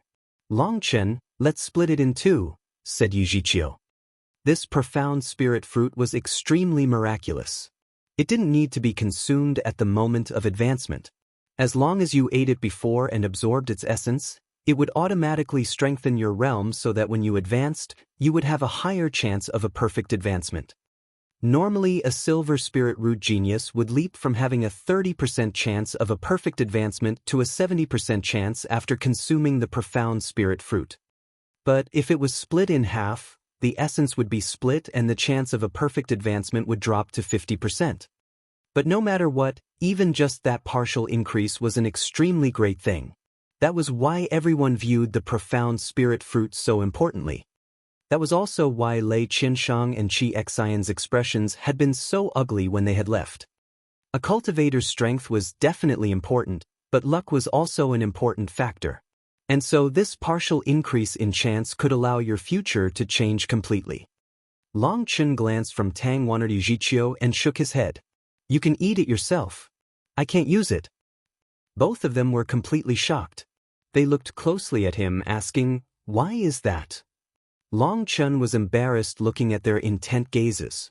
He helplessly lamented, I'll tell you guys a secret, but you must keep it absolutely secret. I'm actually an absolute peak genius. My Dantian spirit root is actually the legendary dark gold spirit root. Chapter 157. You're very dull. Tang Wanner and Yi Zhiqiu were both completely shocked. They stared at him, but a moment later Tang Wanner's shock faded to be replaced with complete contempt. Nonsense. Huh, how did you know? Long Chen said, stunned. Looking at Long Chen's expression, Tang Wanner couldn't help laughing. Her released laughter was like a peach blossom blooming, extremely alluring. Tang Wanner lightly tapped him, scolding, Rascal, you're not allowed to make me laugh. If I laugh too much I'll get wrinkles. But although she said that, she was still laughing beautifully, her voice like silver bells melodiously tinkling. Long Chen glanced from Tang Wanner Yi Zhiqiu and came to a sudden comprehension. No wonder Sister Zhiqiu never laughs. Yi Zhiqiu was momentarily blank before icily staring at him. You're very dull. Long Chen awkwardly laughed. Hee hee, it's a joke. Don't be so serious. Tangwana was already hunched from laughing so much. Long Chen shrugged, putting on a helpless expression, his meaning being that it was she who was laughing at you, not me. Finally Tangwana finished laughing, feeling that her face had even become sore from laughing so much.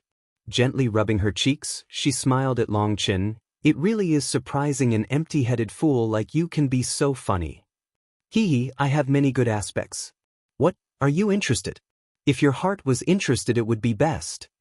I trust that with your aptitude and talent, as long as you work hard enough, there will eventually come a day when I will also return your feelings. But remember, you must act quickly. The current era is one of intense competition. Those who are early win, while those who are late suffer calamity. Youngsters must be filled with drive. When they see an opportunity, strike like lightning in case it goes by too fast.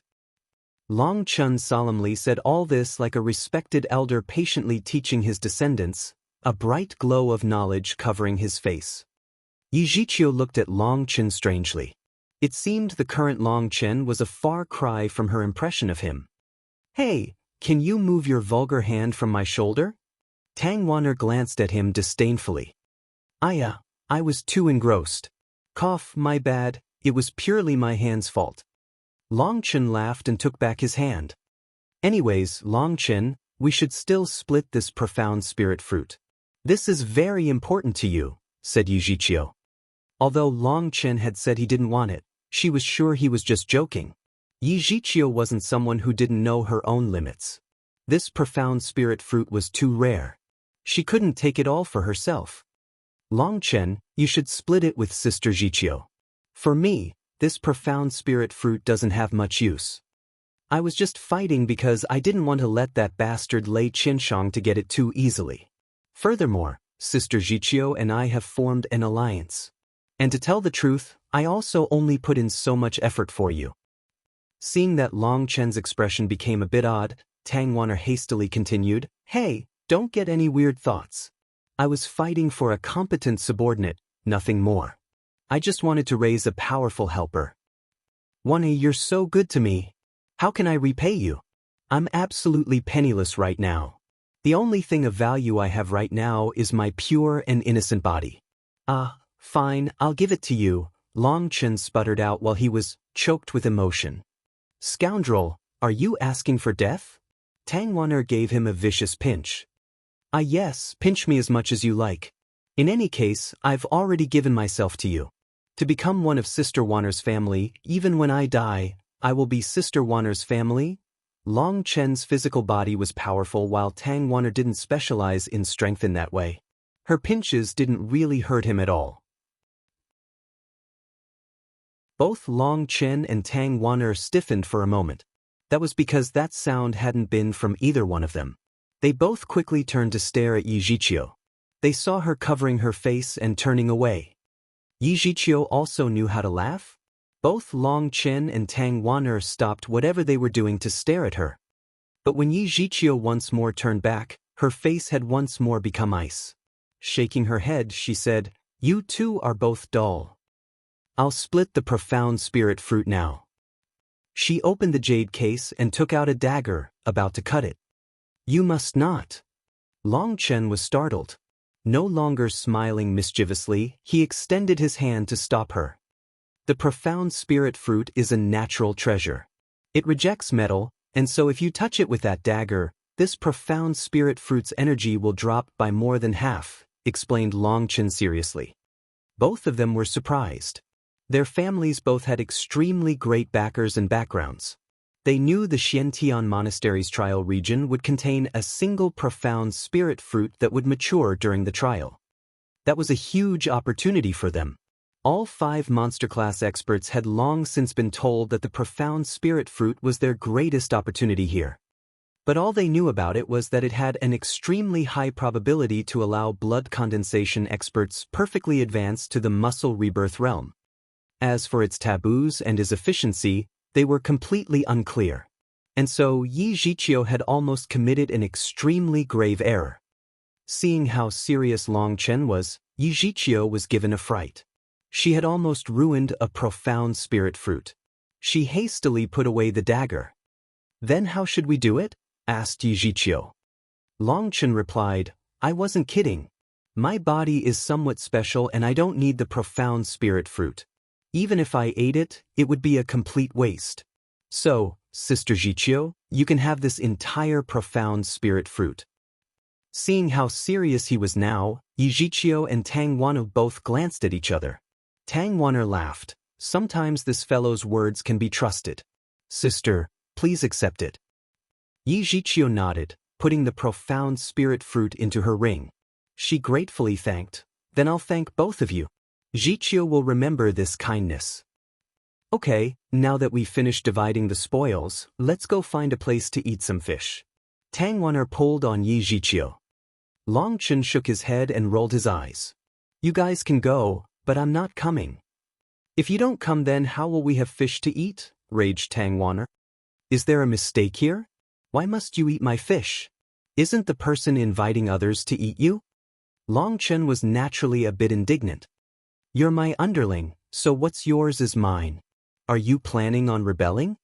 Tang Wanner said, acting as if that was as it should be. 2 hours later, at the end of a mountain valley was a clear pool where the fragrance of fish wafted over. Longchen, you really are capable. You even managed to get wonder carps and queen bee honey. Yijiqiu let out an extremely rare bit of praise. But naturally what Longchen had brought out was just the ordinary honey with a bit of the queen bee honey added into it to improve the flavor. If he really did just drink the queen bee honey directly just for the taste, he would definitely be uncomfortable with how wasteful that was. As Longchen cooked more fish, he gave Yijiqiu a thumbs up and exclaimed, Sister Jiqiu truly is someone who understands reason. You're not like some people who eat and drink other people's food without saying a single word. Longchen glanced at Tang Wanner as he said that. Tang Wanner was completely infatuated with the fish and jade butterfly honey. But her mood was just too good at this moment and she pretended as if she hadn't heard Longchen's words. She knew he was intentionally needling her. If she became angry, that would just be falling for his wicked plans. Longchen, I can understand why Lei Qianshang hates you. But I'm curious, why did Qi Xen become like a crazy dog as soon as he saw you? Tang Wanner asked somewhat puzzled. Ah, do you even need to ask? Of course it's because he's jealous of how handsome I am. Longchen mumbled out with a mouthful of fish. I'm talking properly to you. Why you like this? Tang Wanner raged. Don't blame me. Normally I'm so proper, but whenever I see you I lose control.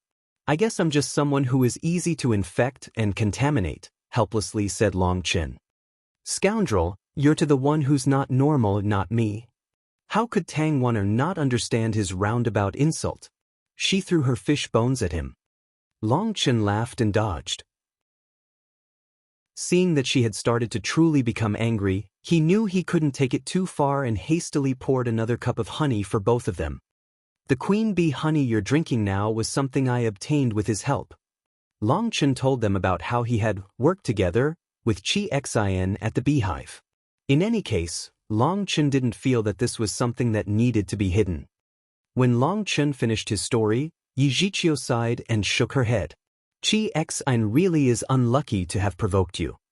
Tang Wanner on the other hand had already lost any sense of decorum and was laying on Tang Wanner's shoulder, holding her stomach as she tried to breathe through her laughter. Longchen, you really are too wicked. Tang Wanner gasped for breath, her face red with another kind of beauty. Only now did Tang Wanner and Yijiqiu understand why Qi Xin had immediately gone so crazy, even if it had been a bit purposeful at the end. But at the beginning when he had been trembling from rage, that was definitely not faked. Hearing Longchen's explanation, they now completely understood. Anyone else would also be angered like that. Looking at her laughing, Longchen couldn't stop himself from evilly saying, Sister Wanner, if you can say that again, but a bit more coyly, I would be able to accept it easier. Wicked Longchen, you can't even talk properly for more than a minute before returning to your nonsense. I won't bother with you anymore. Tang Wanner turned her head, purposely not looking at him. Yijiqiu suddenly gave him a warning. Longchen, although you are powerful, your cultivation base is only at the mid-stage of blood condensation. You should be a bit more careful. Although we've caused Lei Qianshang and Qi Xian to suffer a lose this time, that doesn't mean they're weak.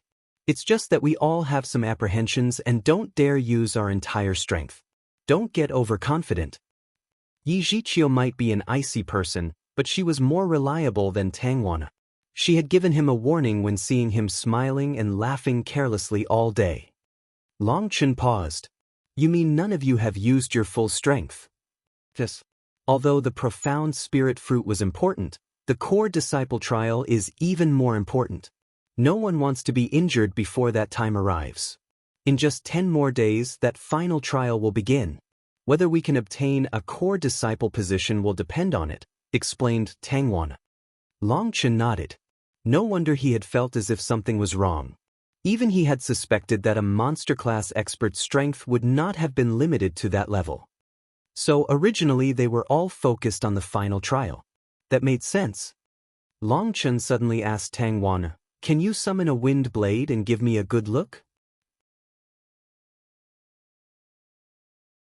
That terrifying aura cut apart space, causing space to constantly tremble. At the same time, violent wind surged from it, continuously making people feel as if blades were scraping across their face. Then the wind blade in her hand disappeared and everything returned to calm. She explained, "Using such a wind blade uses up my body's core energy, so I can't maintain it for too long. Otherwise it will affect my combat strength during the core disciple trial." Core energy was extremely powerful, but it would only recover slowly. So Tang Wan'er could only show such a wind blade to Long Chen for a moment. Long Chen nodded and became lost in thought. With Tang Wan'er's display this time, he had completely seen through the intricacies of her wind blades. But all those intricacies were nothing compared to that final part. Those faint lines that had appeared within the wind blade had caused the wind blade's strength to explode by 10 times. That was what was most terrifying. Back when he had fought against Qi Xen had also used such a method to send Long Chen flying. That kind of force was practically unstoppable. He raised his hand and a flame appeared over his hand, surprising both Tang Wan'er and Yi Zhiqiu. They looked closely at Long Chen, wanting to see what he was planning. After appearing, that flame slowly began to be compressed into a crescent moon shape, the same shape as Tang Wan'er's wind blades. But within Long Chen's hand, it was unable to revolve. Long Chen shook his head. That flame blade immediately turned to become a fist-sized ball. That flame ball quickly grew larger, becoming a meter in diameter. Terrifying heat waves constantly roasted the air. This large flame ball then began to quickly circulate within Long Chen's hand, the terrifying energy within it simply bouncing around. What powerful spiritual strength! Tang Wan'er was shocked. She hadn't thought Long Chen's spiritual strength was so great that it was like a boundless ocean. If it hadn't been powerful enough, compressing his flame into such a ball would have definitely caused an explosion. The ball of flame then faded away. Long Chen dejectedly shook his head. He wanted to see if he could condense a glyph like Tang Wan'er, but he had failed. Although he had copied her circulation method, he was unable to condense those lines. Long Chen, there's nothing you can do about this. First of all, your flame's level isn't high. Second of all, that isn't your core flame. It is impossible for it to condense a glyph. That glyph is deeply imprinted into my bloodline. Even if outsiders copy the technique, it's completely useless. It's as if you copied how to cook a recipe but then realized you didn't even have a pan to cook with. It's futile, consoled Tang Wan. She had seen through Long Chen's thinking. He had wanted to copy her technique and imitate it with his flame, but Long Chen wasn't the same as her. She had immediately seen that his flame was a beast flame and not his original flame. So to summon a glyph was impossible. Her family's inheritance stretched back countless years. Powerful experts had come from her ancestors who had somehow added in wind energy into their bloodline. That was how her bloodline inheritance came to possess such power. Although I'm still a bit unconvinced, you are completely correct. This is just my fate. Long Chen smiled bitterly. For an idea to be crushed just like that really was irritating. Furthermore, he cultivated in the 9-star hegemon body art. The most powerful part of him was his physical body. There was no way he could put his focus on becoming a pill cultivator. And so he could only drop this subject. Don't get dejected. There are many techniques within the monastery. As long as you work hard, you'll definitely be able to find a way to control your flame better, consoled Tang Wan. Thank you, Sister Wan for your consolation. But if you give me a hug, I'm sure the wound on my heart will completely disappear, Long Chen said expectantly. Scram. Tang Wan immediately scolded Long Chen. She even scolded herself for being stupid enough to worry about a shameless fool like Long Chen. Long Chen laughed. Teasing a beauty alleviated a great deal of his dejection. Although it was impossible for him to condense a glyph, by following Tang Wan's controlling method, he could still increase his pill flame's power by a bit. That was at least something. Furthermore, Long Chen wasn't really discouraged. His current beast flame was from a flame leopard. That was just a second-rank magical beast and wasn't that powerful. Once he refined the flame salamander's Niden, his beast flame would be completely upgraded. At that time, if he tried again, it wasn't sure that he would still fail. Collecting his thoughts, he asked them why they had suddenly formed an alliance. Tang Wan told Long Chen that once they entered the monastery, the resources they would offer them were limited. If they wanted to obtain more resources, that would require them to win struggles against others. This struggle relied on power. In accordance to the monastery's rules, the monastery would not care how you struggled for your resources. So once you entered the monastery, the struggle and competition became exceptionally intense. Cultivation was a cruel world. If you didn't step over others, you would end up stepped on by others. That was a reality that was unavoidable. Tang Wan had been the first to arrive at the profound spirit fruit. But at that time it hadn't ripened yet, and so she could only wait. The second to arrive had been Lei Qiansheng. The two of them had directly begun to fight. With Lei Qiansheng's temperament, having suffered a previous loss to her, he had wanted to get revenge.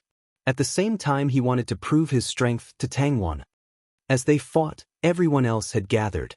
Tang Wan had been the one to propose an alliance with Yi Zhiqiu. Their alliance would be one in which they would help each other attack and defend during battles. And Yi Zhiqiu had assented. After all, the competition would only become more intense in the future. As an icy person, it was difficult for Yi Zhiqiu to get close to others. She was only slightly closer to Tang Wan. Naturally, she wouldn't refuse. That was how the two of them had joined hands against the other three. At that time, Yu Zifeng had been the last to arrive. By the time he had, Lei Qiansheng and Qi Exin had already begun working hand in hand. As for Tang Wan and Yi Zhiqiu, they didn't really want to form an alliance with Yu Zifeng. Thus Yu Zifeng was pulled into Lei Qiansheng's group. But Tang Wan also said that Yu Zifeng was an extremely proud person. Although he had temporarily joined their group, he hadn't used his full strength when fighting. Otherwise they would have found it extremely difficult to endure. Long Chen recalled how Yu Zifeng had left completely calmly and freely. That truly was the manner of an expert. That was a great difference from Lei Qiansheng and Qi Exin. Only those with broader hearts who could accept both wins and losses could walk further on the martial path. At the same time, Tang Wan and Yi Zhiqiu solemnly warned him that he had to be careful of Lei Qiansheng and Qi Exin. The both of them were already completely filled with hate towards Long Chen. Although they probably wouldn't dare to kill him, if they had the chance they would definitely heavily injure him, maybe even crippling him. That was because the monastery's rules were not completely perfect and there were still loopholes. Otherwise Long Chen also wouldn't have been able to get away with killing Zhao Wu as if nothing had happened. The monastery's rules were mostly favorable for the stronger side. Losers would only be able to go off and cry by themselves about their own lack of power. That was the cruelty within the monastery. After they had pretty much eaten their fill, Tang Wan said, "Let's go to the final trial location. Since there's not that much time left, let's just stay together." Long Chen naturally wouldn't refuse such an alluring proposal. With two beauties beside him, who knew just how many people would die of envy along their journey.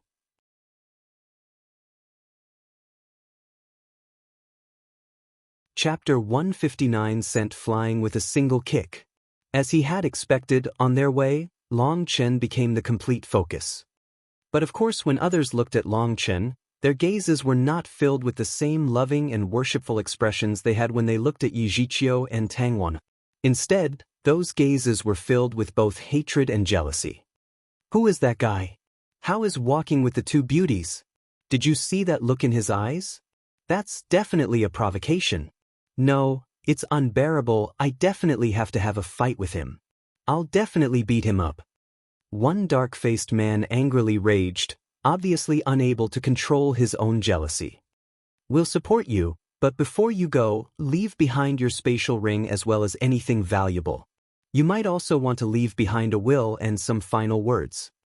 Lightly said one tall, slender man beside him.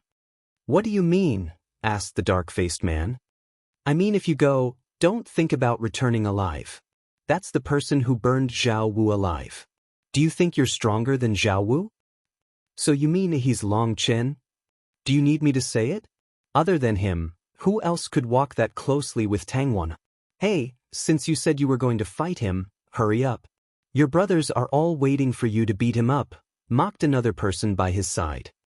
That dark-faced man immediately awkwardly blushed. But since his face was so dark, no one could tell. Cough, how could I not recognize Long Chen? I was just making a joke for everyone. Oh look, I can't believe you guys believed me, laughed the dark-faced man. Boring. Cocky. Disdainful. Everyone around him mocked him. That person gloomily walked to the back, not wanting to be ridiculed. He naturally didn't dare go fight with Long Chen anymore. As Long Chen's group of 3 continued forward, he noticed more and more people gathering here. After he counted, he saw there were actually over 10,000 people. No need to wonder about it.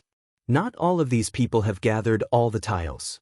Since they came from so far, they probably want to see what the final trial is like. Tang Wan'er explained when she saw Long Chen's confusion. Although the trial region was extremely large with countless opportunities, after this much time had passed, everyone had basically already collected whatever they could.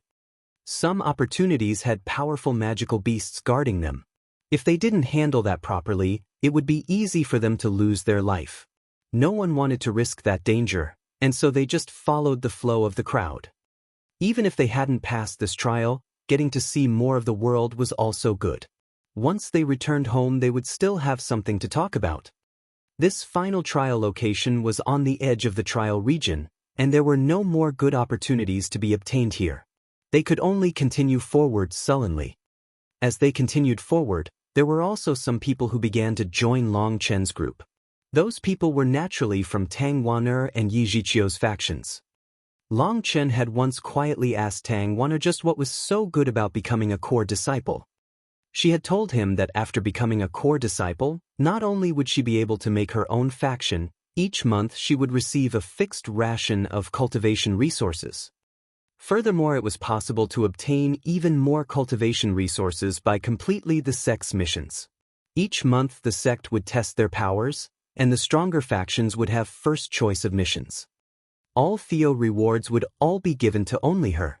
In other words, Tang Wan'er had complete authority of how to divide those rewards. What made Long Chen extremely worried was that he had frequently been beaten by Tang Wan'er. Would this boss of his make life hard for him? Without a powerful faction to rely on, you really could only starve to death. Boss! Suddenly a startled cry from the side. Turning his head, Long Chen saw that it was Guoran. Not bad, I really didn't need to worry about you. Long Chen was much more at ease seeing Guoran. Greetings, Sister Wan'er, greetings, Sister Zhiqiu.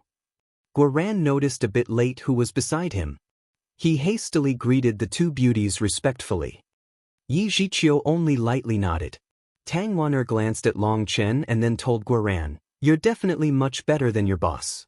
Pay attention not to learn bad things from him in the future." Yes, yes, yes, Junior brother will remember Sister Wan'er's priceless words.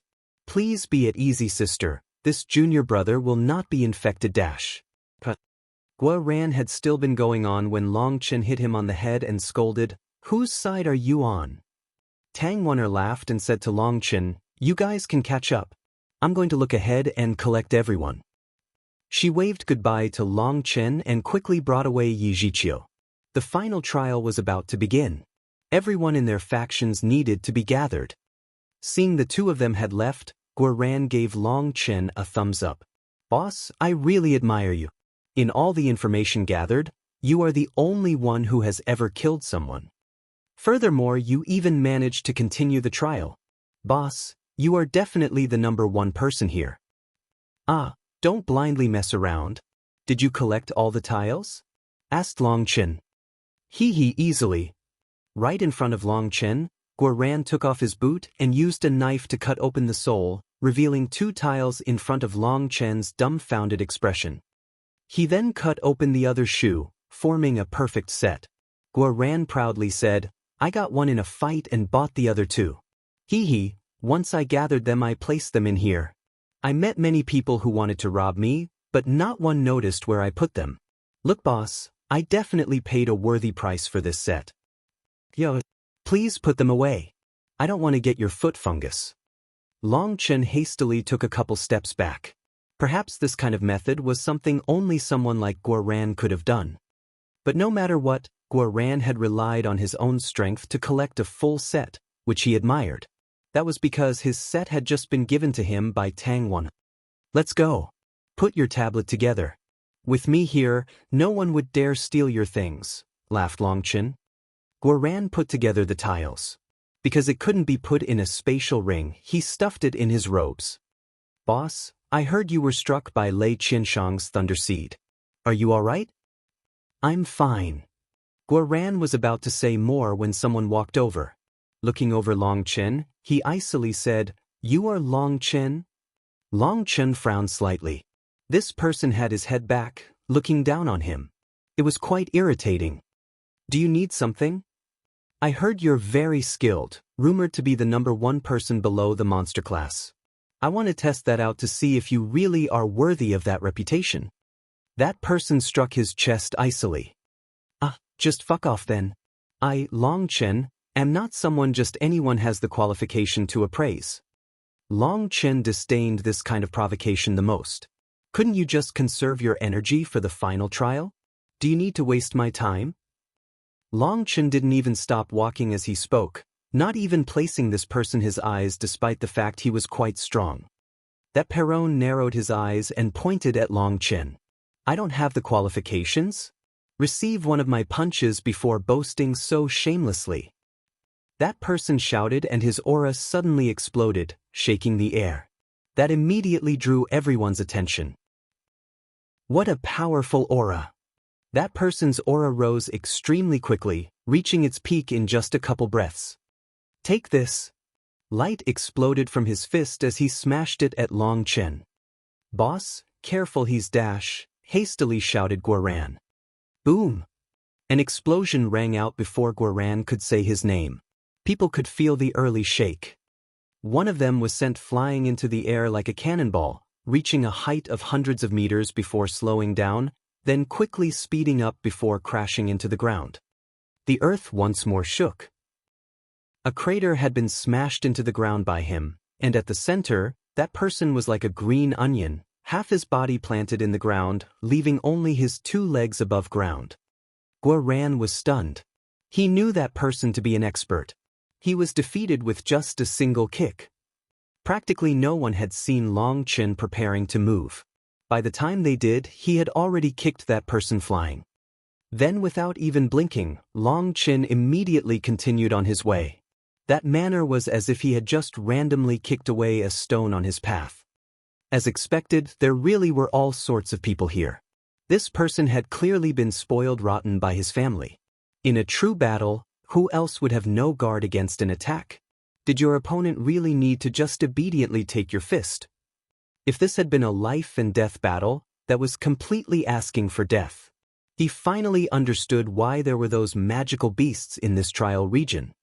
That was to let these flowers that had grown up protected within a greenhouse to see true blood. Otherwise, these useless fellows would be useless forever, despite their strength. A powerful sect required elites. They definitely wouldn't waste energy on raising idiots.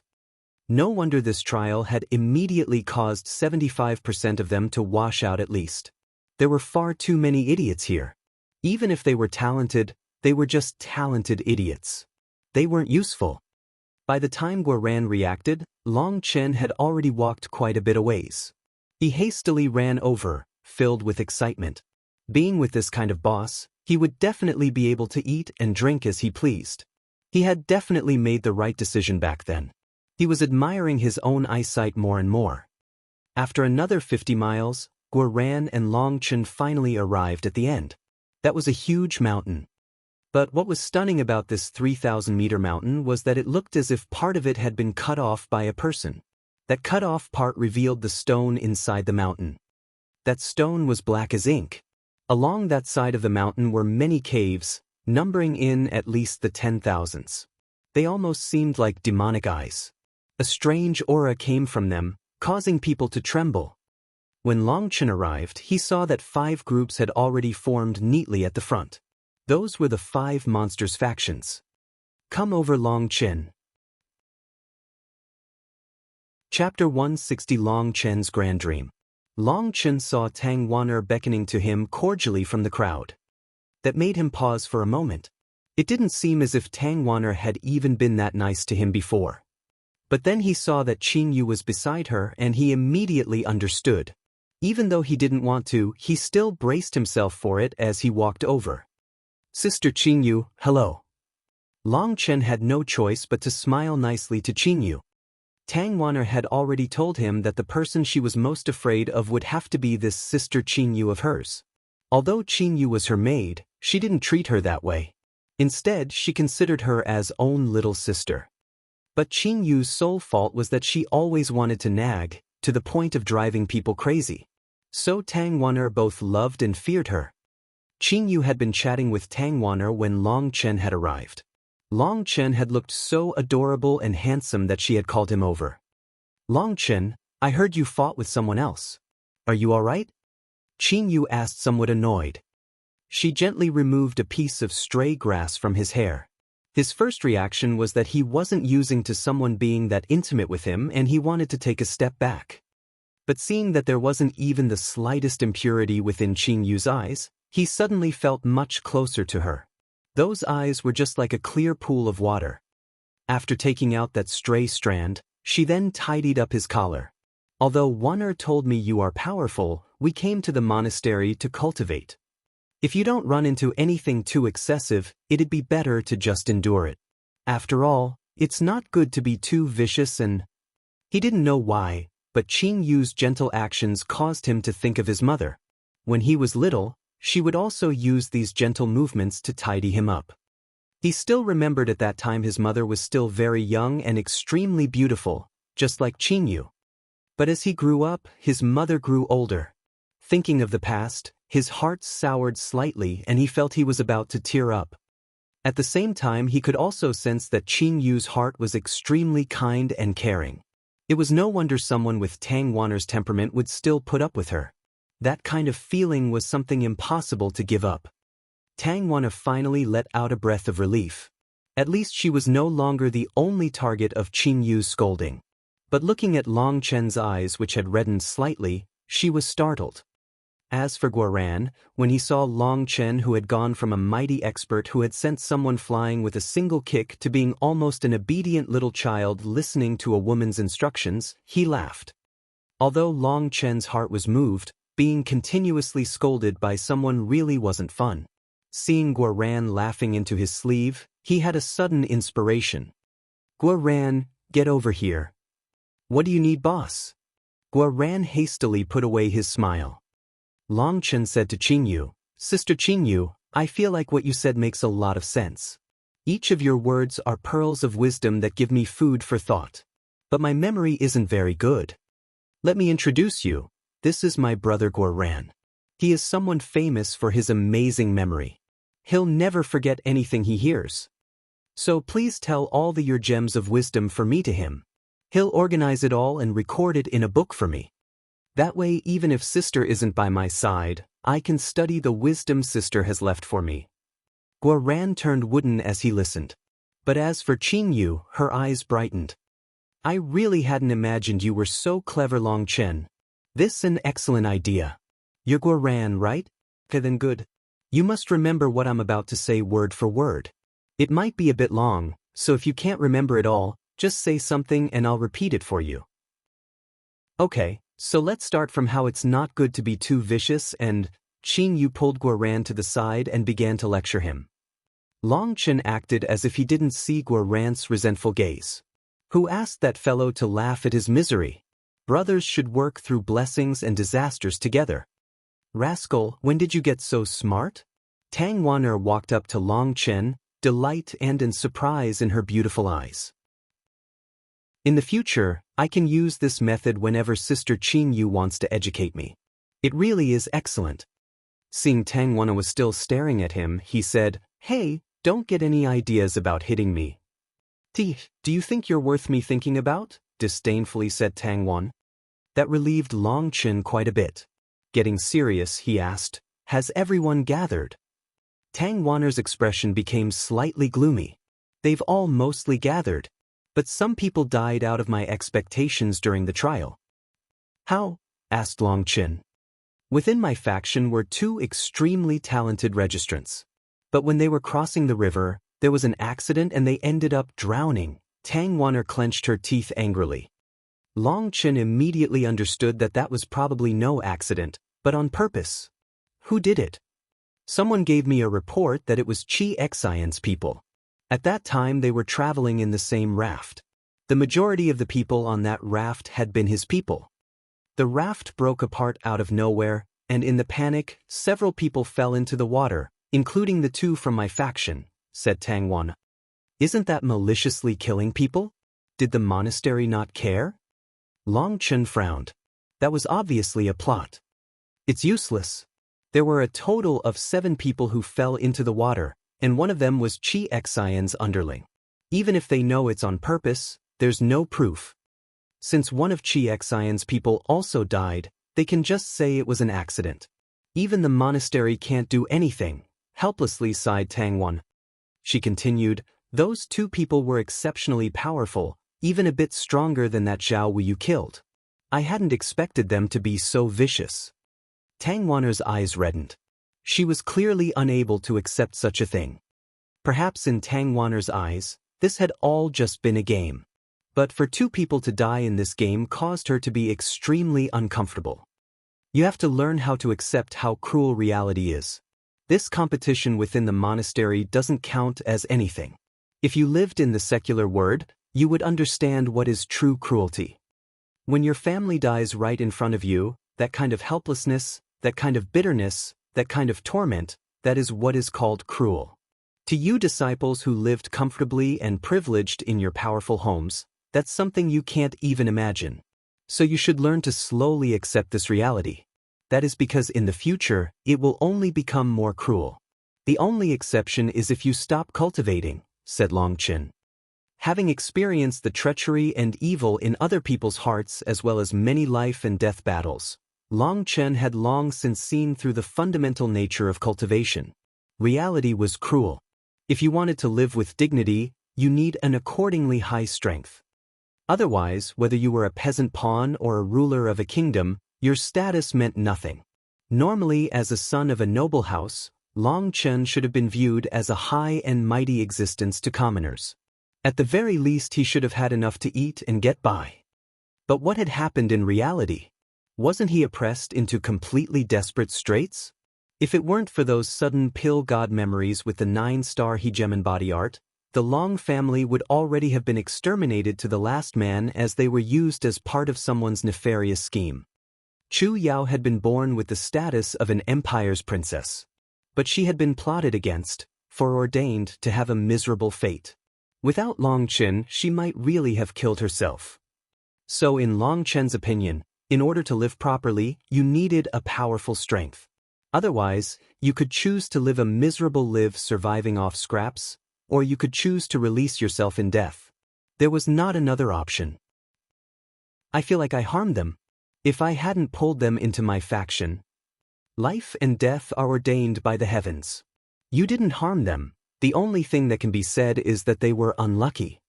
Cultivation is a path of no retreat. Once you step onto this path, there's no chance for you to look back. If your Tao heart ends up wavering, you will also follow along behind them not long from now, Long Chen solemnly warned to Tang Wan. If she ended up lost on her cultivation path because two of her capable subordinates had died, that would definitely be not worth it. So Long Chen gave her a warning. Tang Wan shook. Long Chen's words were like an alarm, awakening her with a start. Thank you, Long Chen. I was just chasing my own tail. Tang Wan gratefully thanked him. As a monster class expert and the #1 genius of her family's experts had long since begun to repeatedly warn her that she must maintain a bright Tao heart. Unconsciously, her Tao heart had already begun to waver now. If it weren't for Long Chen's reminder, that kind of hidden danger might really end up blowing up. Although it might not have necessarily formed a heart devil, it would definitely have affected her future cultivation. Long Chen smiled slightly. He winked. What are you so courteous for? Just remember it is all. You understand? Long Chen had actually been about to repeat what he had said about her giving him her heart, but there were too many people around. Although they were extremely quiet, it wouldn't be good for others to overhear that. Tang Wan's shame immediately flew away. Scoundrel, do you want to die? Long Chen laughed. Only this you is a bit more normal. Tang Wan found that both irritating and funny. She was also a bit moved. Long Chen had wanted to divert her thoughts, and he had succeeded. The moment she had become indignant, she had woken from her stupor. Sometimes I really can't understand just what is in that head of yours. Somehow you seem to understand many things, curiously said Tang Wan. Not seem to, I really do understand many things. I understand the heavens, I understand the earth, and I understand everything in between. Long Chen shook his head, deadly serious. Seeing Long Chen like this, she didn't know whether he was purposely acting eccentric or not. She laughed, but seeing how many people glancing over in surprise, she quickly stopped. She rebuked, your skin really is thick. Right, Long Chen, do you have any dreams for your future? Of course I do. What if I manage to achieve it? Seriously said Long Chen. Then what is your dream? Curiously asked Tang Wan. My dream is… I feel like it's a bit embarrassing to say, he bashfully said. Thief with your thick skin, is there anything that is embarrassing to you? Quickly tell me. Tang Wan was filled with anticipation. Then I'll tell you. Don't get too shocked. My dream is to become one big scoundrel. Chapter 161 First Mention of Devil Demons. My dream is to become one big scoundrel. Hearing Long Chen's words, Tang Wan couldn't even believe her own ears. But then she immediately realized Long Chen was just acting wacky again. She laughed. Then congratulations, you've already achieved your dream. You are definitely already a 100% scoundrel. Her eyes sparkled and rippled as she laughed, her pretty smile lighting up her face like a blossom in bloom. Long Chen paused. Tang Wan truly beautiful, not at all inferior to Chu Yao. He shook his head. It's not as simple as you think. I want to become a remolded and completely upgraded scoundrel with dreams, accomplishments, integrity, and meaning. Although that goal is distant, I know that if I work hard and put in all my effort, I will definitely achieve it one day. Long Chen looked up into the sky with yearning. Tang Wan continuously shook as she tried to hold back laughter. She rapped him, scolding, "Don't tease me and make me laugh." There were far too many people here. Although the two of them were being quiet and low-key, there were still many people watching them. So Tang Wan could only hold back her laughter as best as she could. But then Long Chen kept teasing her with that completely serious face. Probably no one could resist laughing. I'm not teasing you. I'm telling the truth. You just can't understand. I guess you're still too immature, lamented Long Chen, acting as if it were lonely standing at the top. Teach, what are you acting so grand for? When were you born? I bet I'm bigger. Long Chen looked up and down Tang Wan's body and said, well, that depends on what we're comparing. Tang Wan immediately blushed, angrily glaring at him. Scoundrel, are you asking for a beating? How can you say such crude things? Long Chun sighed happily inside. The monastery would definitely be much more fun than he had expected. With a beauty he could tease every day, the time would definitely pass much quicker. The only thing that continued to constantly nag him despite his attempts to push those thoughts away was Chu Yao. Had she required to pass a trial to join the Skywood Palace? Once the situation had stabilized here, he had to quickly go take a look. In his mind, Chu Yao was too naive and sincere. He was afraid she would be wronged in the Skywood Palace. Just as Long Chen was lost in thought, a disturbance suddenly spread through the crowd. Long Chen raised his head to see that over 10 elders had walked to the front of the stone wall. Those elders were all wearing gray robes with old, stiff expressions. The bright light that roved within their eyes released a pressure so that others wouldn't dare look directly at them. Their auras were absolutely enormous. Although they hadn't released their auras, but just that reserved feeling gave them the feeling that they were volcanoes. Once they erupted, they could destroy the land. It's rumored that every single one of the elders in the monastery are bone-forging experts, Tang Wan'er quietly whispered to Long Chen. Long Chen nodded. No wonder they looked so powerful. The experts of a sect were completely different existences from the experts of the secular world. The two were incomparable. Those seniors only indifferently swept their gaze over everyone without saying a word. In front of the stone wall was an immense set of stairs 30 meters high. They all jumped up, sitting down cross-legged on those stone steps and closing their eyes. Long Chen was curiously wondering what they were doing when someone descended from the sky, landing on the top of the stone steps. Long Chen immediately recognized that person. That was Elder Tu Fang, who had given him his registration card. When Elder Tu Fang arrived, those seniors all stood up and bowed to him. Tu Fan also returned a bow, and those people once more sat back down. During this entire process, not one person said a single word. The entire crowd was completely silent. The atmosphere was so heavy that it was hard to breathe. Tu Fang's arrival indicated that the final trial was about to begin. Those who haven't collected the full tablet must retreat 300 meters. Tu Fang's voice was like a loud bell, his voice filled with dignity and majesty. It echoed against the stone wall. Of the huge crowd that had gathered here, a huge portion immediately withdrew, leaving just over 3,000 people. Long Chen was astonished. Wasn't this only a 75% washout rate? How were there so few people left? If 1 in 4 had managed to pass, then of the 30,000 people at the beginning, at least 7,000 should have gathered the tablet. But Long Chen immediately thought of the problem. If people lost or damaged their tiles, or perhaps ended up dying to magical beasts, then that meant a set had been destroyed. And perhaps it was also like Senior Apprentice Brother One had said at the beginning. Some people who knew they wouldn't pass would just directly destroy their own tile. If they couldn't pass, they would at least drag down 3 others. Those reasons could explain why there were so few people. Of 30,000 people, only 3,000 remained. That elimination rate was absolutely shocking. Tu Fang nodded as he looked over these remaining people. I will be in charge of this last trial. You can all see that there are over 9,000 caves behind me. That place is the location of your final trial. Tu Fang pointed to the stone wall behind him.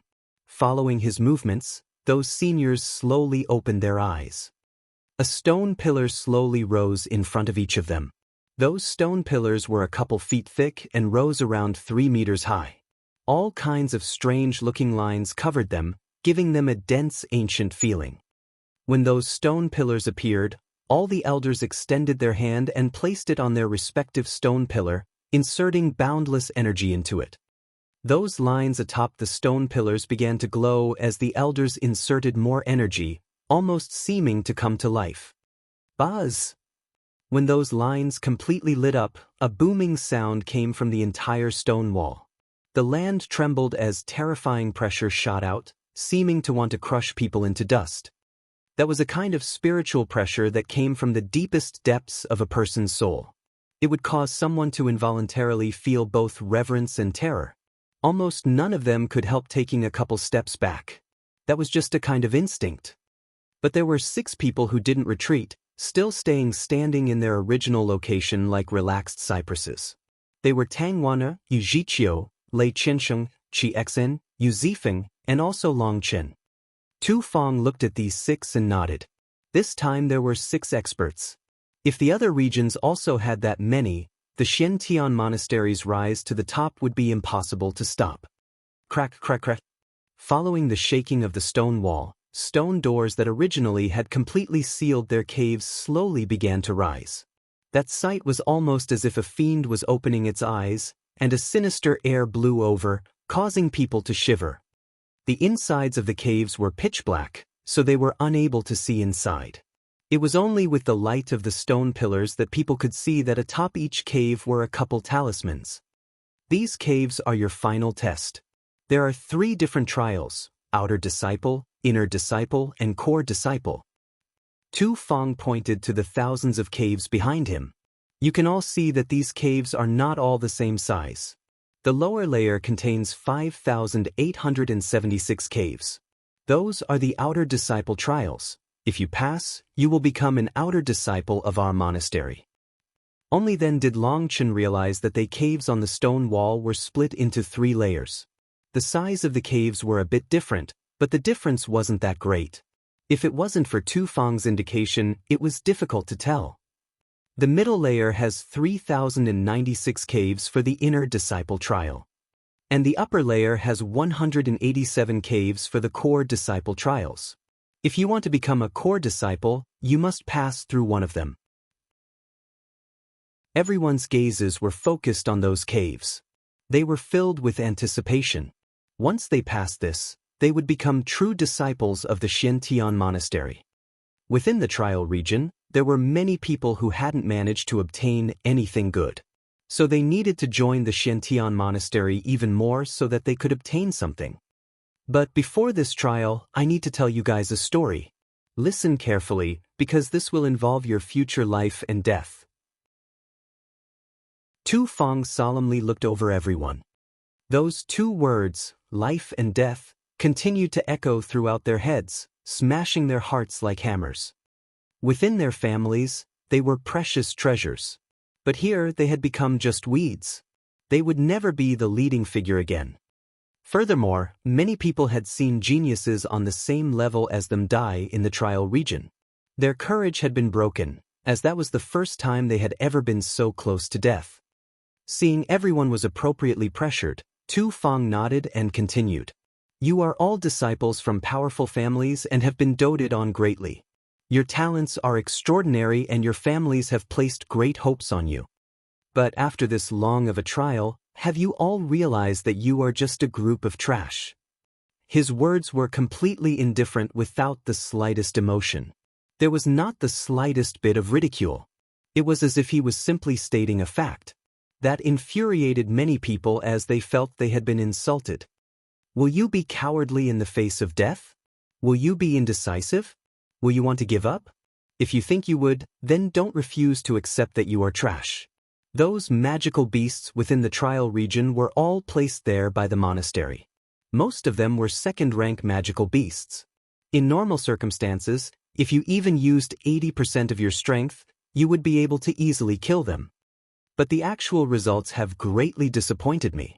Within the trial were 1,587 people who died just to weak second-rank magical beasts.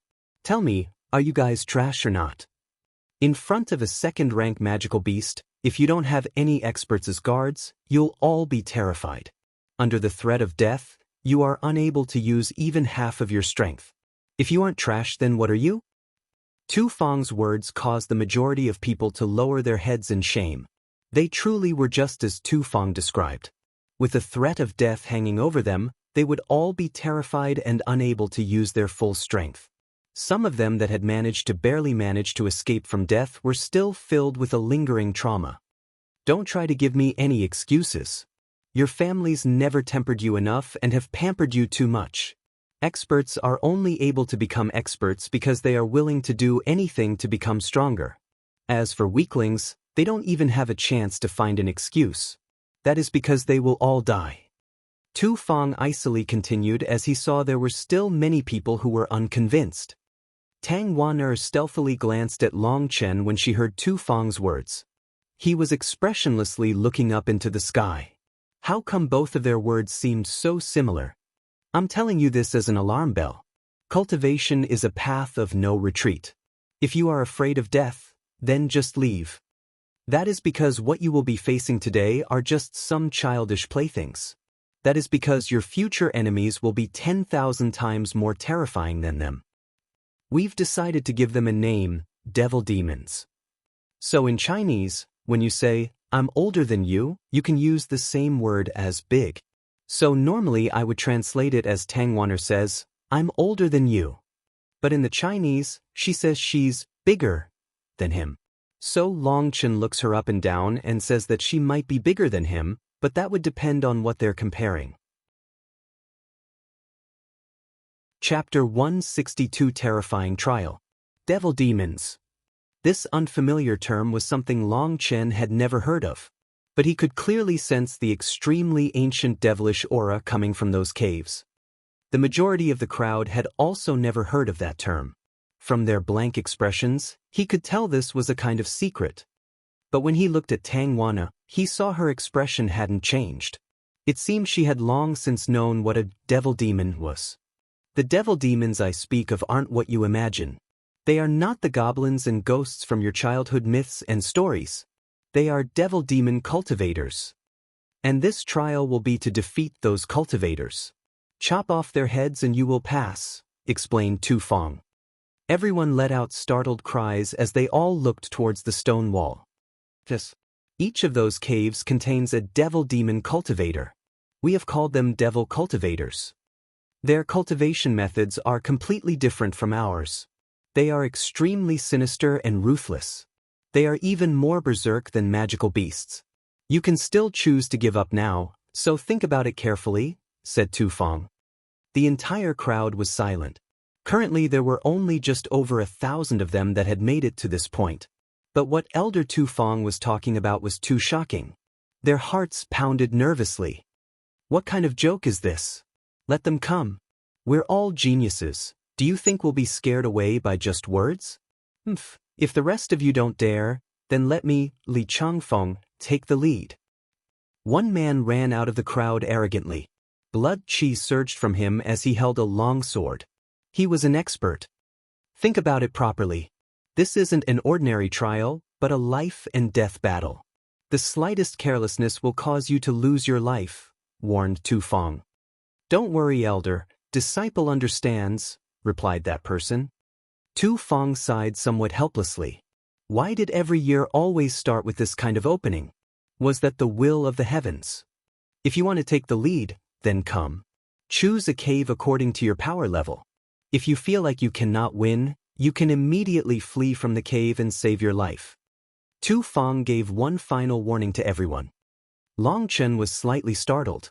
Looking at the stone pillars in front of those elders, the stone pillars were all emitting a faint light that completely lit up the entire stone wall. Did that light have some kind of use? Many thanks, Elder, for your concern. Disciple will go now. That person confidently smiled and turned to glance back at everyone, sneering. This junior is attached to Lei Qiansheng. With how grand and powerful Boss Lei, as Boss Lei's subordinate, I pledge my absolutely loyalty to what will be the most powerful faction. With honor right before me, Junior won't be courteous and take the first spot. But this glory isn't mine, but my most respected boss Lei Qiansheng's. That person arrogantly laughed and ran over to the mountain cliff. Long Chen was a bit dumbstruck. This kind of advertising was a bit much, wasn't it? As for Lei Qiansheng, he nodded appreciatively. With such an intelligent disciple beneath, what couldn't he accomplish? I wonder what level he'll choose. Looking at how boasting he was, he'll probably choose the inner disciple level. Probably. Otherwise, wouldn't all his boasting have just been crap? That really would be just giving himself a slap in the face. Just as people were guessing he would choose an inner disciple level cave, he had already run over to the cliff. The large set of stairs was there. When he arrived at those stairs, one of the elders asked, "Which cave do you want to go to?" "The one at the most right side on the lowest level." That person immediately replied without even thinking about it. Displeasure rang out amongst the crowd. According to the cultivation world standards, the upper left side was most powerful while the lower right side was the weakest. By choosing the most right cave on the lowest level, he had chosen the absolute weakest cave. He had acted so grandly like an expert at the beginning, but now he chose the simplest trial. That bastard is too shameless. He actually picked the most advantageous spot and didn't even try to hide it. Anyone who wasn't an idiot knew that this fellow was definitely relying on his smarts. He had made the first move in order to get an advantage. This fellow is so shameless, he really is just like you. Could it be that he is your long-lost brother? Tang Wanner laughed. Long Chen didn't get angry, shaking his head. I definitely don't have such a fool brother. Looking at his face, I'm thinking he'll soon want to repent and turn over a new leaf dash. Ah! A miserable scream rang out from the cave. That person had only just entered before letting out that miserable scream, bringing with it a rain of blood that shot out of the cave. Long Chen frowned slightly. He took a step forward, blocking Tang Wanner's line of sight to that cave. The entire crowd let out startled exclamations. There were also some people who directly vomited. That person was now torn in two and completely mutilated. That scene was absolutely terrifying. Previously he had been so lively and arrogant. Now in the blink of an eye, he was a dead man. Furthermore, he had been killed with such a cruel and disgusting manner, horrifying everyone. Long Chen, get me see. I'll have to face this kind of reality sooner or later, so it might as well be sooner. Tang Wanner felt some warmth, knowing that Long Chen was looking after her by blocking her line of sight. Long Chen nodded, as she was absolutely correct. How could you possibly not run into dead people on the path of cultivation? If she couldn't even get past this, then she might as well give up cultivation. But letting a fairy-like woman face such a cruel scene really was somewhat unacceptable. However, in the end Long Chen still moved away. Seeing that completely mutilated figure, Tang Wanner shook, her face becoming white as paper. She felt her stomach heaving. Just at that moment, a hand silently braced her shoulder and a gentle spiritual qi was sent into her body. That noxious feeling was immediately suppressed. Long Chen had already been anticipating her reaction, and so that was why he had been prepared to help her. It wasn't the act of vomiting that would affect her, but the fact that she had would have affected her confidence. Thank you. I'm fine now. Tang Wanner gratefully looked at Long Chen. If it weren't for his assistance, she really would have lost control and vomited. Everyone's expressions were all pained. Even people like Lei Qianshang were slightly pale. It wasn't that none of them had seen death, but they had never seen such cruel death. Seeing that everyone had already seen their fill of it, Long Chen extended a hand and shot out a ball of flame that landed on the corpse. That high temperature immediately burnt the corpse into ashes, causing everyone to let out a breath of relief. The pressure really was too great when seeing that corpse. Tu Feng glanced at Long Chen and nodded in praise. Long Chen was definitely the smart one. He knew how to balance the terror and pressure people were feeling. And that is why humans are stupid. They don't even know how stupid they are, not knowing what respect is. Tu Feng icily looked at everyone, gloomily saying, "Did you carefully listen to what I said before? Did you think I was just joking?" As he spoke, Tu Feng's expression became incredibly gloomy. Light shot from his eyes and a terrifying pressure shot out. He was truly infuriated. Are you all idiots? Didn't I just tell you, this isn't an ordinary trial, but a life and death battle that will cause you to lose your life at the slightest carelessness? If you know it relates to your life and death, why are you so careless? Before entering the cave, why wouldn't you release your aura and take out your weapon? Why weren't you completely focused and on guard? You didn't even know what your enemy was, but you still walked in so brazenly? Was that to show off? To make you look brave? Not bad, definitely not bad. Your interpretation of how to be an idiot really is excellent. You're definitely a group of geniuses. Tu Feng icily looked over them, his expression become more and more ugly. Originally he had thought with this many geniuses, the monastery would finally begin to soar. But a genius might be a genius, but their heads were too stupid. If it weren't for the monastery's rules, he really would have desired to slap a few to death as a wake-up call. He had repeatedly urged them to be careful, even telling them how terrifying devil cultivators were. Unfortunately, some fellows had taken his words to be nonsense. He really had wasted his time. He really did need to give them a proper wake-up call. This trial was no game. If a monster-class genius ended up being negligent and dying here, he really would be angered to death. Don't think yourselves to be so smart. The trial this year isn't the same as before. Don't think that just because you got some information about the previous years that you are completely prepared. In the past few years, the great wars between the devil and right paths have taken the lives of countless geniuses. The puppets within those caves were once living people just like you. That's right, the devil cultivators in the caves aren't actually alive. They are all corpses that have been carefully selected to fight with people of your cultivation base. Their spirits have been sealed, leaving behind only an instinctual fighting consciousness. So within them is only a desire to brutally massacre others. If you guys want to die, find somewhere alone to resolve that. Don't die here and ruin the mood. Tu Feng scolded them, irritated that they had not met his expectations. Tu Feng hadn't had the heart to see that previous person die tragically and had even given him an extra warning. Unfortunately, that kind of person would never listen no matter how many times he was warned. So now his cruel death had become an example for them. Everyone was woken up, so at least his death had served some purpose. Okay, I've already explained everything. You guys can make your own decisions. Again, if you want to back out now, you still can. The entire crowd was silent. That person had been a peak blood condensation expert, but in his carelessness, he had been immediately killed. That was absolutely terrifying.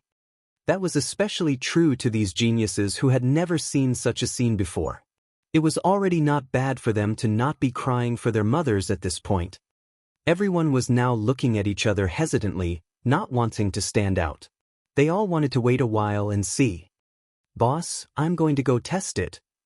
Suddenly Guoran walked out. Both Long Chen and Tang Wan'er were given a fright.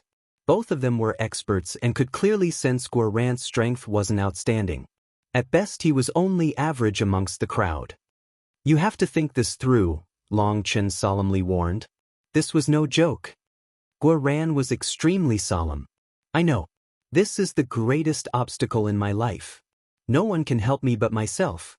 Whether I am a dragon or just a serpent will be seen with just this one move. I'll bet on myself. Guoran was no longer his smiling self. Instead he was completely determined. This was a hurdle in his life that he couldn't avoid. He had to face it head-on. Seeing how worried Long Chen was, Guoran smiled slightly. Don't worry, boss. I, Guoran, won't die so easily. I'm still thinking of getting by with you. Good brother. I'm cheering for you. Long Chen clapped Guoran on the shoulders. The current Guoran was much manlier. He could tell that although Guoran might appear slippery on the outside, he had his own pride inside. What he had resolved to do, no one else could change. In front of everyone's astonished gazes, Guoran walked up to the stage. Second one on the lower right. Chapter 163 Guoran's Perseverance. Guoran had made his decision. The cave he had selected was also one for an outer disciple. Standing in front of the cave, Guoran first took out a bright set of armor as well as a saber from his spatial ring. They were actually part of a full set. After putting on the armor, Guoran was armed to his teeth. After all these preparations, he walked in without any hesitation. Loud explosions immediately began to ring out. This is cheating. One of Lei Qianshang's people angrily pointed at him. Idiot, didn't the elder already make that rule clear? As long as you kill the devil cultivator inside and took out its head, you'll pass. Are your ears just for decoration? Or are you blind? When did the elder ever say you couldn't use armor or weapons? If you're an idiot, don't use your idiot intelligence to critique others. Being critiqued by a fool like you is definitely a disgrace. Long Chen rudely snorted. He also hadn't kept his voice quiet, so everyone present heard it loud and clear. Tang Wana looked at him with admiration. His reasoning was absolutely perfect. At the same time, everyone cast a grateful glance at him. Long Chen was giving them a reminder, making the rules clear. Unless you wanted to die, don't just foolishly walk into the cave without any preparations. Elder Tu Feng sighed in relief. He looked at Long Chen complicatedly. If only these spoiled disciples had even half Long Chen's intelligence. Furthermore, he realized that the monastery's growth had been held back. They shouldn't have only looked at talent, but also perseverance and willpower. The person in the monastery who had the greatest understanding of Long Chen would have to be Tu Feng. Originally, even if a spirit stone mine had appeared in such a small place like the Phoenix Cry Empire, it was such a minor matter that he wouldn't have bothered to go personally. But after repeatedly finding that every elder he went to was in seclusion, he had finally just personally gone over. Then he had run into Long Chen. His goal had originally just been to handle the matter of the spirit stone mine. But that spirit stone mine was small and didn't have much or inside. However, it was still within the range of the monastery. Since getting something was better than nothing, he had gone over to get a portion of the spoils.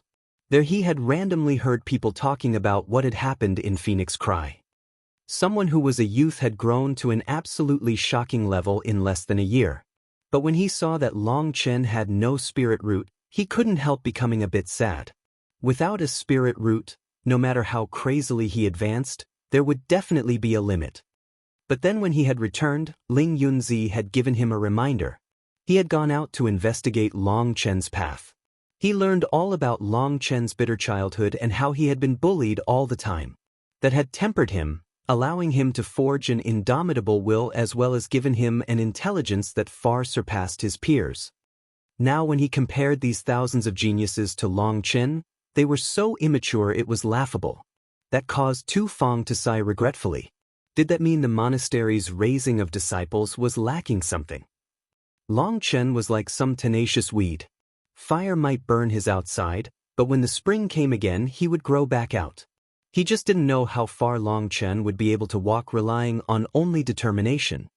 Would he be able to surpass these saplings which had been grown inside a greenhouse? Although currently those saplings were still extremely weak, once they were transplanted into the monastery, they would all grow to become enormous trees if they could just survive. But would a tenacious weed be able to do the same? Boom! Repeated explosions came from within the cave as Tu Feng was thinking. People's hearts were about to rise into their throats. No one knew whether or not it would be a corpse covered in blood that would fly out again. Although on the outside Long Chen's expression seemed calm, he was clenching his fists tightly. He knew worrying didn't have any use, but he couldn't help it. After the time it took for an incense stick to burn, the explosions gradually faded. A figure slowly walked out of the cave. Guoran was completely covered in blood and his helmet was gone. And only half of his saber still remained. His armor was damaged all over. Who knew just how many wounds were over his body? Blood had completely dyed him red. It could be seen how bitter that fight had been. Within his left hand was a head. That was the head of a middle-aged man. Its expression was sinister, and some terrifying lines covered its face that made it look like an evil spirit. Hee boss, I succeeded. Guoran excitedly raised the head as he shouted out. Long Chen smiled and let out a breath of air. He gave Guoran a big thumbs up. This fellow was a real man. With his strength, he would have less than a 50% chance of passing the outer disciple trial. He had had a 50% chance of death just now. To fight as he had not only had required courage, but also a firm Dao heart. As soon as he said that, he immediately fell from the entrance of the cave. In that intense fight, he had only sustained himself with his powerful perseverance. Now that he relaxed, he immediately fainted. Everyone let out startled cries. Even the lowest cave was still 100 meters from the ground. And the ground was completely made of hard rocks. He would end up smashing himself to death. Long Chen had just been about to run over when an elder waved his hand. Guoran's body immediately began to float and drift over to Long Chen. Long Chen hastily grabbed him and expressed his thanks to that elder. That elder lightly nodded his head. Examining Guoran's body, he saw that where his armor was broken, it had been cleaved by some unknown weapon. Those cuts were extremely flat. Whatever had done it had obviously been incredibly sharp. He fed Guoran a medicinal pill as well as took out a queen bee crystal, dissolving it into water and giving it to him. Xian's expression began ashen when he saw Long Chen take out that queen bee crystal. That should have been his, but it was snatched away by Long Chen. Under these two medicinal energies, Guoran slowly awoke. Looking at Long Chen excitedly, he exclaimed, "Boss, I succeeded, I succeeded." Long Chen laughed. "I know you're excited, but when did your tastes get so strange? With the way you're holding that head, are you planning on using it as a pillow?" Guoran then realized he was clenching the head tightly and proudly said, "Boss, you have no idea. This plaything was so vicious. One of its arms was made of just bone. It had no hand and had sharpened that bone to an incredibly sharp point. All these wounds were from its bones." He was actually still filled with some fear. As he spoke of the battle, everyone was completely horrified. What kind of thing used its own bones as weapons? "Young fellow, congratulations on passing. Use that head to exchange for an outer disciple medal. In the future you will be a formal disciple of the Shen Monastery." A group of people walked over and set up a table. That would be the place to exchange for the medals, and a senior from there called out to Guoran. He hastily went over and handed over the head. The senior also collected the Tiandi Xian Huang tablet he had collected as well as his registration card, in return handing him a palm-sized medal. That medal was made of a heavy bronze that emitted a cold, pressuring air. It could only be made with a special kind of metal. The medal had the 4 ancient characters on it as well. Tiandi Xian Huang. On the back was Guoran's name. Hee, boss, now we're definitely people with prestige. Even if we have to return home in the future, we'll definitely have something to brag about. Guoran lovingly fondled his medal. He was touching it as if he would a lover, the creepy sight causing other people to get goosebumps. "Okay, don't waste any more time. Go the rear and heal your wounds. And try not to lose that medal," laughed Long Chen. "Don't worry, even if I lose myself, I won't lose it." He ran to the rear and sat down, focusing on recovery. After such a huge fight, even with the assistance of spirit medicines, he would still need to focus on recovering and deliberately activate the medicinal energy. Being the first to obtain a medal, many people looked up enviously to him. At the same time, his success also filled them with more confidence. There were immediately several people who went to challenge the trial. They all chose outer disciple trials. Over 10 people entered. 3 of them died. There were also 2 of them that reacted quickly and managed to flee out in time. People saw a crazy figure inside the cave charge out howling, want to kill them each time. But those 2 figures that charged out had only just come out of the cave when they were lit up by the stone pillar's light. Both of them immediately let out a sharp shriek. Their bodies turned to green smoke, in the blink of an eye becoming desiccated skeletons. That strange sight caused people's hair to stand on end. As for those 2 people who had managed to escape death, even their legs turned to jelly. By the time they could walk away, they had their registration card and tablet taken away. Although they had managed to keep their lives, they had lost the right to attempt the trial again. Other than the 3 deaths and 2 failures, the others all passed, causing many people to feel some hope. But some people also decided to give up when they saw how high the chance of death was. They all started to sell their complete set of tiles. The monastery actually didn't care about that. As long as you managed to obtain a full set, you could attempt the trial. Many people began to use medicinal pills and weapons to exchange for them. If it was people they knew, they even directly set up an IOU. In any case, later they could exchange it for anything. At this time, Lei Qianshang and the monster's people also started to move. Tang Wanner tugged on Long Chen's ropes. "Should we also start now?" Tang Wanner was slightly nervous. She didn't know why, but at this juncture that involved life and death, the first thing she thought to do was ask Long Chen's opinion.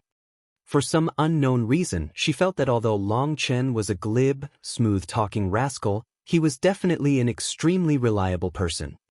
Since this is an unavoidable trial, you should use your charm to give everyone a boost of morale and give everyone some confidence, smiled Long Chen. Tang Wan reddened. Fidgeting, she awkwardly asked, I don't know how. Can you help me do that? That's no good. You're the one who decided to be in charge. And everyone only came rushing into your faction because of your great beauty. A minor player like me can't upstage the main character. Long Chen shook his head. Scoundrel, this is an order. You must do it. Tang Wan'er was ashamed into anger and actually pushed Long Chen forward. Long Chen laughed mischievously. Wasn't it just a simple trick? When had he ever been afraid of such a thing?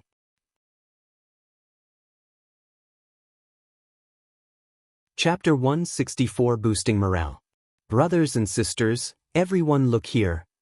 Long Chen waved his hand, getting Tang Wan'er's faction's attention. Looking at how confident and at ease his movements were as well as that calm smile, Tang Wan'er couldn't help lamenting. How come Long Chen always seemed to do things so easily? Everyone has already seen just how powerful those monsters in the caves are. So in order to encourage everyone, our goddess Wana has promised everyone that whoever manages to pass will get a reward of a kiss, Aya. He had only just gotten that out when a sharp pain came from his leg. Tang Wan'er had kicked him. She now raged, What random nonsense are you spewing? When did I ever say that? Long Chen acted puzzled, apologizing, Oh, I heard wrong, my bad. Turning back to everyone, he continued, I was wrong just now. The winners won't get one kiss from Sister Wana, but 2 kisses. Aya, how come you're kicking me again? Scoundrel, when did I ever say that? What are you randomly spouting? Tang Wan'er had turned red from rage. He really dared to make any kind of joke. Okay, sorry everyone. Sister Wan'er is a bit too stingy. Then forget about it. But there will definitely be rewards. Then how about I change the reward? Any beautiful women who passes can get a kiss from me, Long Chen. Loudly shouted Long Chen. Those people all burst into laughter. That tense atmosphere was immediately lightened greatly by him. Only now did Tang Wan'er realize Long Chen's intentions. She knew that although Long Chen was strange, he was an extremely prideful person inside. Otherwise, there was no way he would have refused to lower his head to fight with monsters like Qi Xian and Lei Qiansheng. For him to drag himself down to make everyone laugh was definitely a large kind of sacrifice on his part. You guys are laughing. Fine, I'll just take that or your assent. Trust me, I, Long Chen, have never eaten my words, Long Chen said to those maidens in their faction. Those maidens immediately turned shy. Although they knew he was joking, they still blushed. Okay, let's get serious. Since everyone has gathered together, that means we all have the same goals and dreams. We all want to become experts. We all want to bring honor to our ancestors. We want to surpass our ancestors, letting our descendants forever remember our names. Long Chen's was filled with passion. His voice slowly ignited the fire in the others. Tu Feng watched as everyone was pumped up by Long Chen and admiration appeared in his eyes. Long Chen had definitely completely comprehended the hearts of these disciples from powerful families. He knew that pride filled them, as well as a bit of self-disdain. That was because all their accomplishments up till this point had not really been theirs, but the achievements their ancestors had left for them. And that was why Long Chen had said that they would surpass their ancestors, letting their descendants forever remember their names. That immediately struck a chord in the core of their hearts, lighting up a powerful desire for battle, causing them to completely forget their fear. First he joked, loosening the tense atmosphere, and then he ignited their passion, causing them to be filled with a desire for battle. That was definitely an extremely well-executed plan. But then as everyone's passions were soaring, his voice once more became heavy. Do you guys know? In our hearts, Sister Wan'er is a goddess, an idol to be worshipped. She is a kind-hearted beauty, someone from the heavens who has descended down upon us. She is an unparalleled beauty, a fairy too high to reach. But do you all know that to herself, she is no goddess, but an ordinary maiden? She also knows how to be aggrieved, sad, and helpless. You guys don't know that behind her strong exterior is a concealed, gentle heart. When Longchen reached this point, Tang Wan'er sniffled. She was almost unable to stop her tears and she quickly turned away. She was definitely a proud genius, but she also had a weak side. Having to stay in the spotlight and be a powerful pillar of support was actually extremely tiring for her. But she had no way around it and had always endured. That scoundrel truly was a cheat. Tang Wan'er turned away, covering up her face as tears welled out of her eyes. But this movement was still seen by everyone. Their hearts ached for her. They had never thought their goddess had this weaker side. She also needed them to protect her. In her heart, you are not underlings, but her family. Each one of you is one of her brothers, one of her sisters. So if any one of you end up dying, she will be extremely sad and will even cry. If you don't want our goddess to be hurt and cry, can you promise for her that you will return alive from the trial? Longchen's final words were intentionally said extremely solemnly. His voice was like thunder. Not only did it ring out in their ears, but it even sunk into their hearts and shook their spirits. We promise we will return alive. Everyone shouted out their response. They had already forgotten about their own lives. But now, in order to make sure their goddess would live happily, they cherished their own lives even more. Tu Feng and the other elders all looked at each other and smiled. This Longchen truly was praiseworthy. Even these old fellows were also a bit moved. This little fellow's mouth could practically even raise the dead. He was actually able to arouse these spoiled and undisciplined princes and princesses. That was practically a heaven-defying ability. What is a promise supposed to do? Is a promise more important than strength?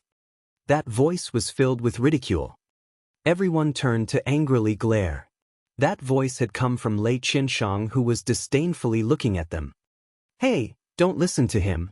If you end up distracted just because a dog yelps, how will you become powerful in the future? Lightly said Long Chen, pulling back everyone's attention. Long Chen, don't make me kill you. Lei Qianshang angrily pointed at Long Chen. Long Chen didn't even look at him or respond, treating him as nothing more than air. He definitely didn't want the atmosphere he had worked so hard to build be destroyed by him. He said to everyone, "There's one thing I want to tell you guys. Walk your own paths. Just let dogs bark all they want. Look, right now there is a dog staring at us. Now the pressure is even greater. If you die, not only will that sadden our goddess, you'll also end up ridiculed by a dog. As for what you guys need to do, I don't need to explain that any further. Go." Everyone clenched their teeth and viciously cut at Lei Qianshang with their eyes, turning their fury into a raging fighting spirit. Sister Wan, don't worry, we'll definitely return. Sister Wan, oh, we won't let you feel any grief. Sister Wan, don't be hurt, we'll let that gorilla shut his fat mouth. Almost each person would say a few words of comfort as they passed by Tang Wan. Without turning back, they all walked up to the mountain cliff. It was almost possible to feel their powerful determination. Tang Wan'er covered her mouth, not knowing what to do. This was the first time she realized how deeply these people cared about her. Her heart was filled with warmth and tears slowly flowed down her face. Having this many people immediately come up, those elders all became busy, sending people one by one to their caves. Explosions rang out continuously for a while. Longchen, was that the truth? Am I really like you said I am? Tang Wan'er quietly asked when she saw that there was no one else around them. Longchen laughed. I never say anything truthful, so you don't need to take it so seriously. You scoundrel. You really don't know how to have a conversation. Tang Wan'er gave Long Chen a kick in her anger. But this time Long Chen dodged, and having nowhere to let out her emotions, she turned and lightly began to sob. Hey, what are you doing? The play's over. There's no one watching, so what are you crying for? Said Long Chen. Aren't you someone? Tang Wan'er raged, both ashamed and angry. Long Chen stared at Tang Wana, not saying anything. In the end he just sighed. What are you sighing about? Tang Wana had never experienced anything like what had happened. You are not suited to cultivating, lightly said Long Chen. Why not? Tang Wana stiffened in surprise.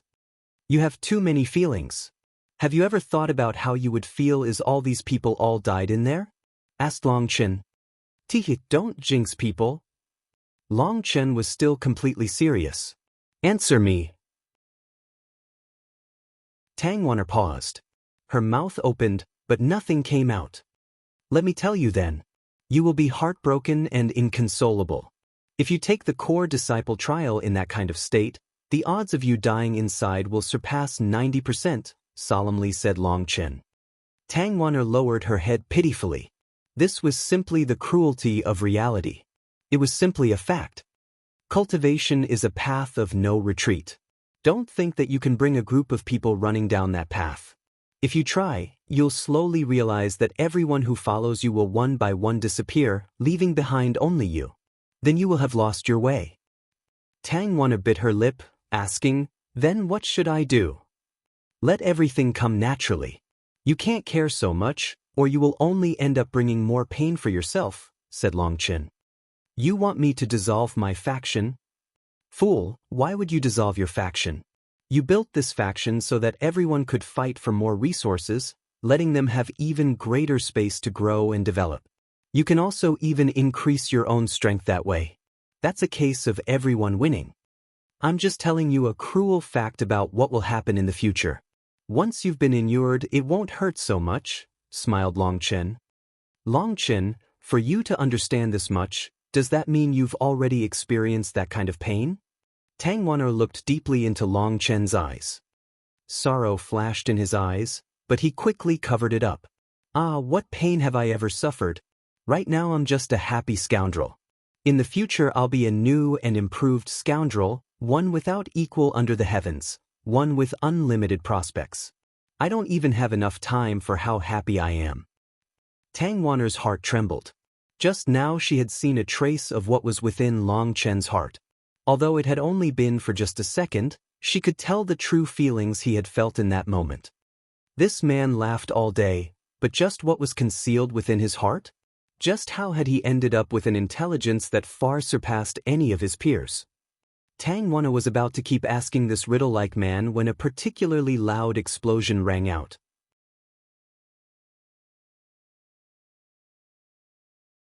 Chapter 165 Shocking Pass Rate. An explosion rang out from one of the caves of the stone wall, drawing everyone's attention. A figure slowly walked out. It was actually an inner disciple trial. People let out a startled cry.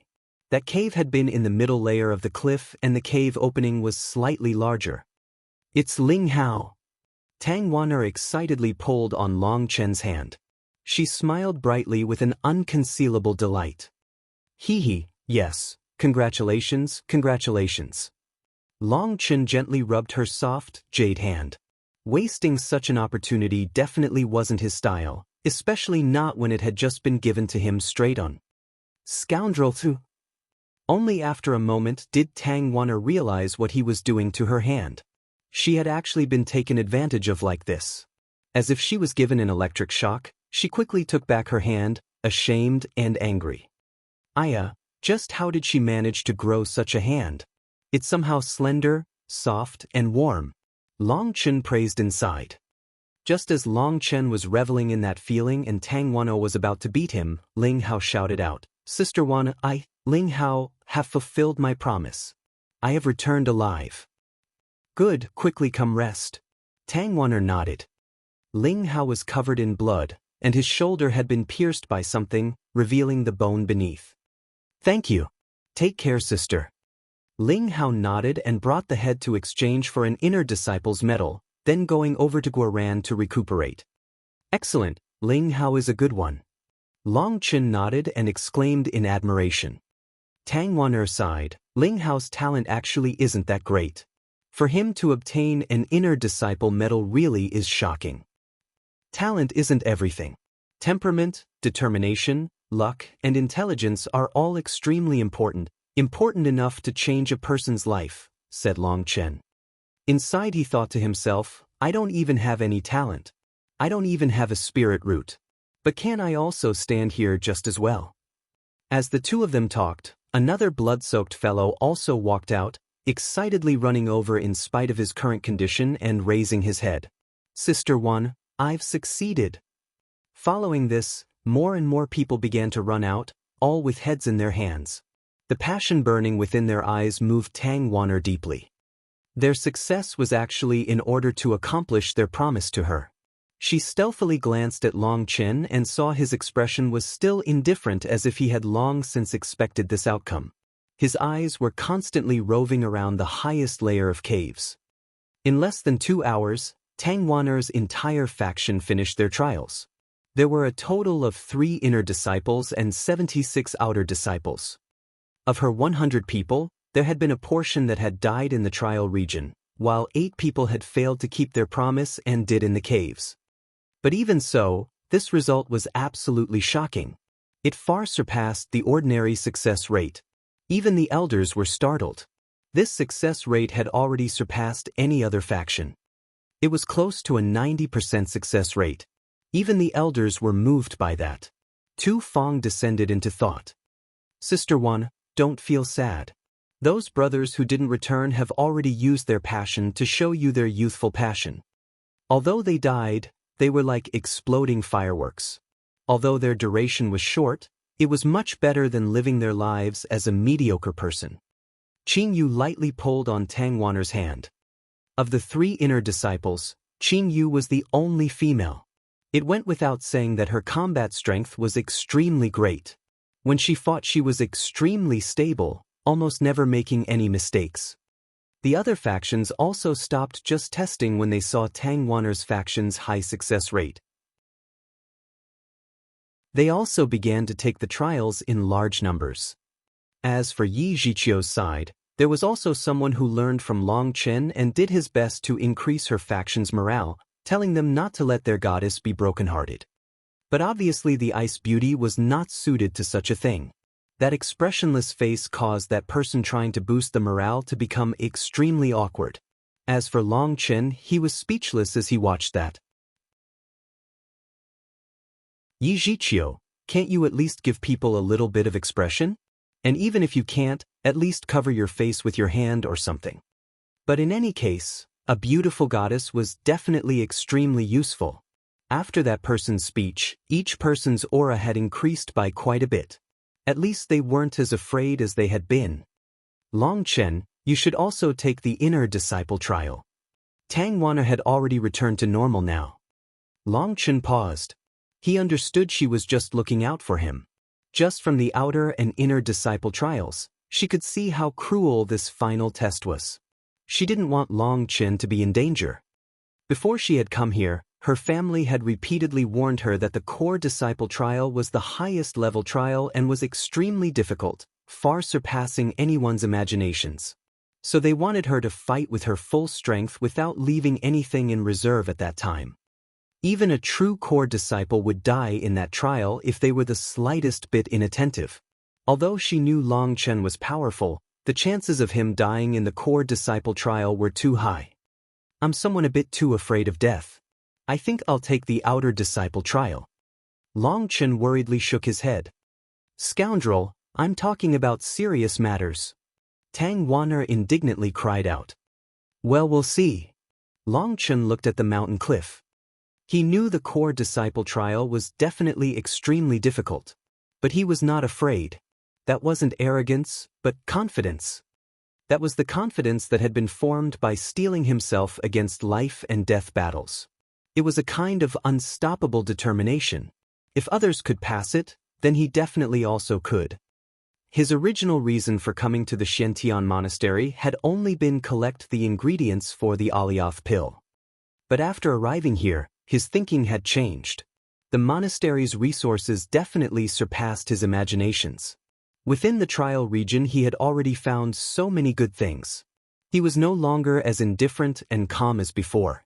He had an urge to collect all the countless treasures within the monastery for his own. With a core disciple status, He would be able to obtain more resources and it would be much easier for him.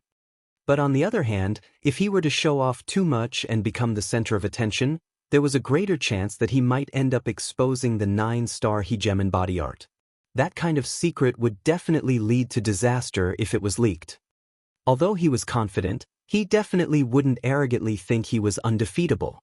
These old elders could kill him as easily as killing an ant. Although they were all elders of the monastery and seem virtuous, but treasures could entice anyone. If they ended up targeting him, that would be extremely troublesome.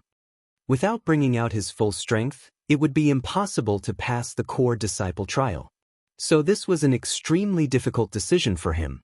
That was why Long Chen still wanted to see others undergo the core disciple trial before he made his own decision. Another 2 hours had passed, and more disciples passed the trials.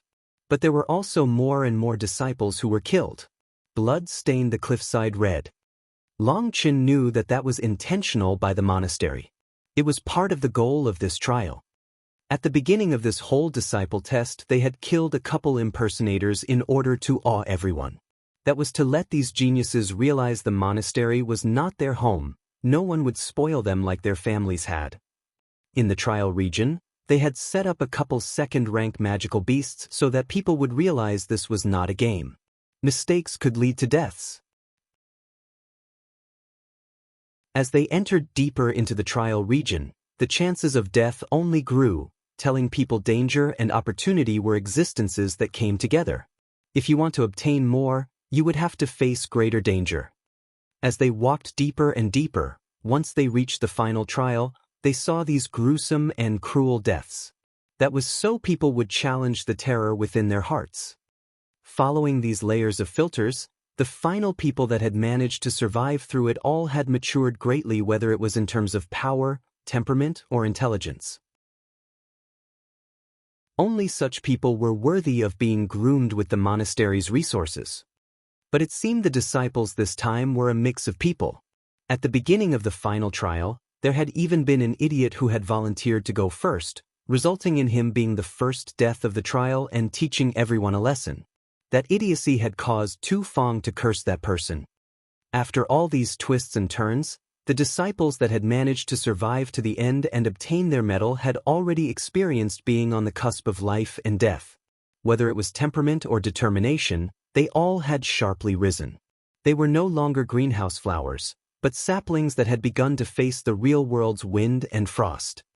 Long Chen had no choice but to admit that the Xiantian Monastery's disciple selection truly was extremely perfect.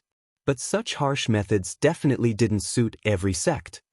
Everyone clearly knew how harsh the Xiantian Monastery's disciple selection was. And yet so many powers and families sent their geniuses to face that danger. It was obvious how powerful the Xiantian Monastery was. As more and more people charged into the trial gradually began to near its end. That was because there were only so many complete tile sets. There was a limit on how many people could take the trial. Other than the 5 large factions, there were also quite a few others who had passed the trial. Of those people, there were several who only managed to obtain the full set by buying it just now. No one would laugh at such a person. In fact, they were filled with respect. If they hadn't had the strength to gather the tiles, then that meant they weren't very strong. But to dare take this trial without strength, to disregard the danger of death, that definitely required a heroic courage. After seeing so many cruel endings, there was already no one who would recklessly charge in. These people all made this decision calmly. That meant they truly had the heart of an expert and were not just blind fools. That was also why the monastery would not do anything to those selling and buying the tiles. This world didn't have anything that was fair. If you wanted fairness, then go fight for that fairness. If you risked your life to struggle, the monastery would naturally leave a slim chance for you. The trial progressed quickly. That was because this was no performance or act, but a true battle to the death. Life and death were decided in just a moment. In just a short 6 hours, other than the monster class experts, almost everyone else had finished. It had been extremely tragic. Over half of Lei Qianshang and Qi Xian's people had died. But what was surprising was that there were 17 of their people who had obtained an inner disciple medal. Long Chen sucked in a cold gasp. Those two truly were ruthless. They had used their own people's lives as gambling chips. Their high death rate had definitely had to do with the level of difficulty they had chosen. To them, the outer disciples were meaningless. In the future they would easily be able to gather more people. They only wanted powerful people. Only then could they have a superiority during the struggles in the monastery. As for Yu Zifeng and Yi Zhiqiu's factions, their passing rate was actually not bad. They had around a 70% pass rate, but they also had less inner disciples. They had 7 and 8 inner disciples respectively. The rest were all naturally outer disciples.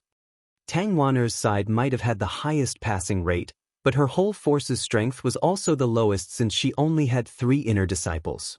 I'm going to go. Tang Wan'er's beautiful gaze fell upon the mountain cliff. She had already walked out.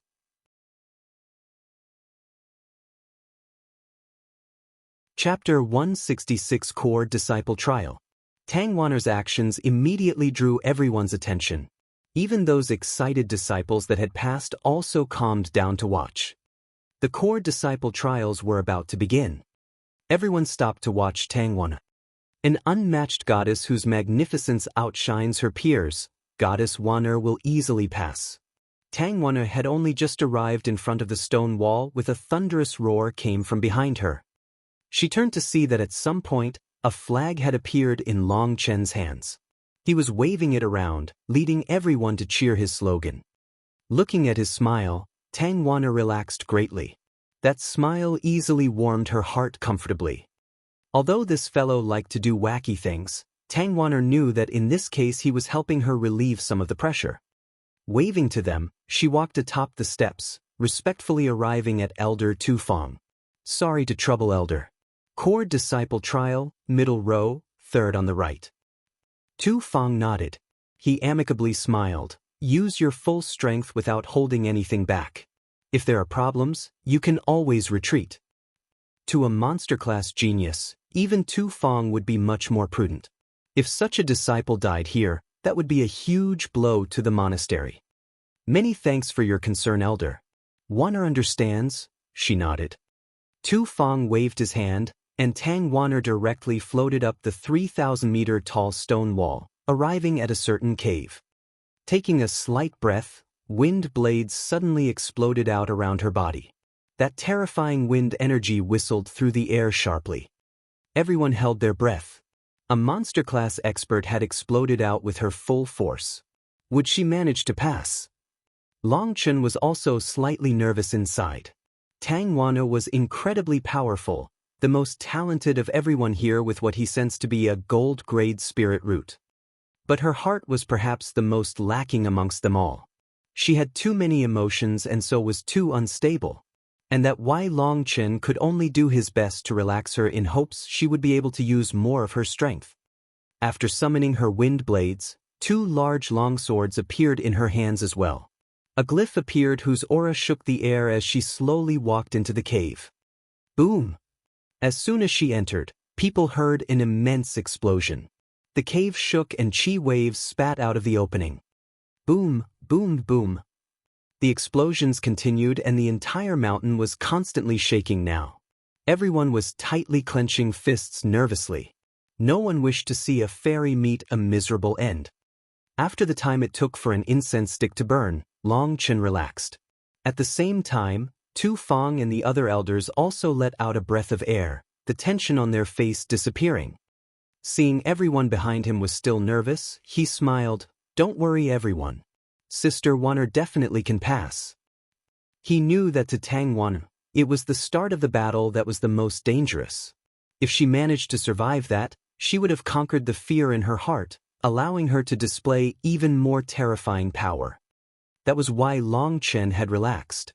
If she was still fine after this much time, then that meant passing the trial was now only a matter of time for her. Although she was also a woman, Tang Wan'er's nature was completely different from Meng Qi and Chu Yao. They were gentle on the outside but hard on the inside. As for Tang Wan'er, she displayed a hard exterior of power, concealing her fragile heart. After Long Chen pointed that out, she had also realized this problem. At the beginning she had said it would have been better to see other people go test out the trial first. If others succeeded, she would also feel more assured of her own success. But now she had chosen to be the first to take the core disciple trial. That was to overcome the obstacles in her heart. She would use this battle to completely mature herself. Of the people present, only Long Chen knew Tang Wanner's intentions. She wanted to defeat her own weakness to become a true expert. Since Tang Wanner had still managed to stay alive after this much time, other people also relaxed slightly. As for the other monster class experts, since they saw she was able to endure, that meant they were able to as well. That was the benefit of going after. The four of them all walked up. As he passed by Long Chen, Lei Qianshang icily said, "Brat, you wouldn't have any thoughts of selecting the inner disciple trial, right? If you were thinking of that, I think it'd be easier if you just smashed your head in against the cliff." Long Chen glanced at him. "What does my choice have to do with you? It's not your concern. Furthermore, you ended up growing into a giant monkey. If you don't die, then why should I?" Lei Qianshang was about to retort when Qi Xen interrupted, "Don't bother with people like him. It's beneath our dignity." Only then did Lei Qianshang coldly snort and turned away, walking to the stone wall. As for Yi Zhiqiu, she nodded to him as she walked back. Closely behind her was Yu Zifeng. The four of them all went up, causing an uproar. Everyone was incredibly excited.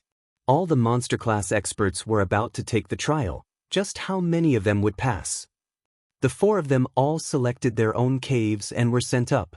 In reality, the power of the enemies within the caves in the same levels were completely randomly distributed. It was impossible to tell which cave would have weaker opponents. That would rely on luck. All four of their powerful auras all exploded out when they arrived in front of their caves. Bringing out their strongest techniques, they entered their caves. As expected, as soon as the four entered, explosions immediately rang out. Chi waves surged and intense booming rumbled. It was obvious just how fierce the battle was inside. Unfortunately, no one outside could see inside.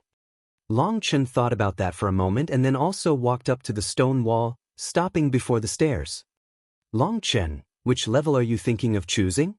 Tu Feng asked Long Chen. "Any cave on the top level," indifferently said Long Chen. Since all of the caves of the same level followed the same standards, there was no need for him to make a specific choice. He had settled on choosing the core disciple trial. That was because he saw that the core disciple trials were completely isolated and the fight could not be seen by others. That way there was no chance he would expose himself. "Okay, you guys randomly pick one." Tu Feng turned to the elders behind him. One of them smiled and told Long Chen, "Excellent, it's been many years since I've seen a fellow as interesting as you. Then I'll just randomly pick one." That person patted the stone pillar before him, and a gentle energy brought Long Chen floating before one of the caves on the highest level. "Good look, young man," smiled that elder. At the beginning Tu Feng hadn't really been caring about it, but he suddenly thought of something and his expression changed slightly. Hesitating for a moment, Tu Feng was just about to say something when his gaze fell on Long Chen. Was this the fate of divergence? How did he randomly end up in that place? Of the people present, only Tu Feng knew what was inside that cave he had just arrived in front of him. It was impossible for anyone to have intentionally sent him there. In other words, that was just Long Chen's luck. Standing in front of the cave, Long Chen could only see the inside of the cave was pitch black.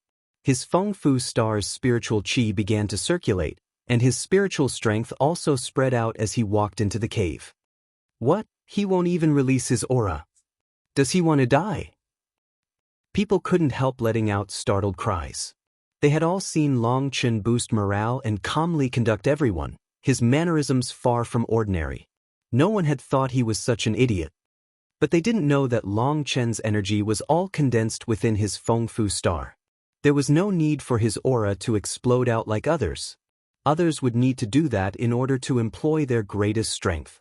Only Long Chen could draw out energy from his Feng Fu star with just a thought. That was much faster than a dantian.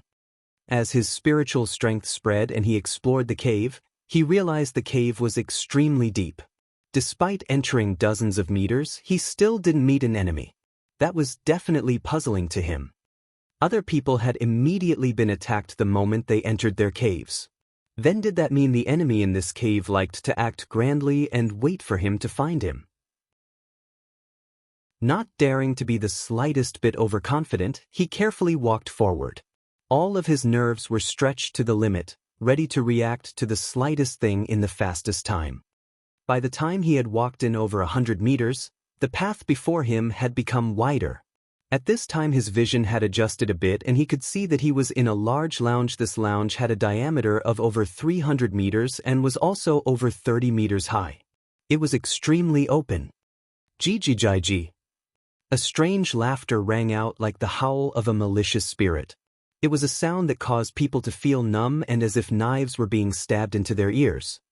Long Chen was startled and hastily looked forward to see that there was someone at the center of this lounge. That person was wearing robes. His head was lowered and long hair fell down, making it impossible to see his face. That voice had seemed to come from it, but he also wasn't sure. This lounge was so large that there were countless echoes coming from all over. "Hey, since you know how to laugh, do you also know how to talk?" Long Chen guardedly asked from a distance. He didn't dare walk up to it. If it was just bait to attract his attention, it would be troublesome for the real attacker to launch a sneak attack. Hee, after 1,000 years, I can finally smell the scent of life again. It's so nostalgic. That person's voice was incredibly painful to listen to, like scraping iron. He slowly raised his head and Long Chen saw that it was a man in his 30s. His face was pitch black as if it had been burnt.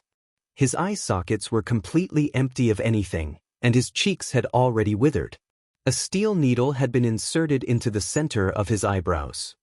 That needle was around the width of a finger and over a foot long, going through his skull. Long Chen's heart shook. As expected, it was just a corpse.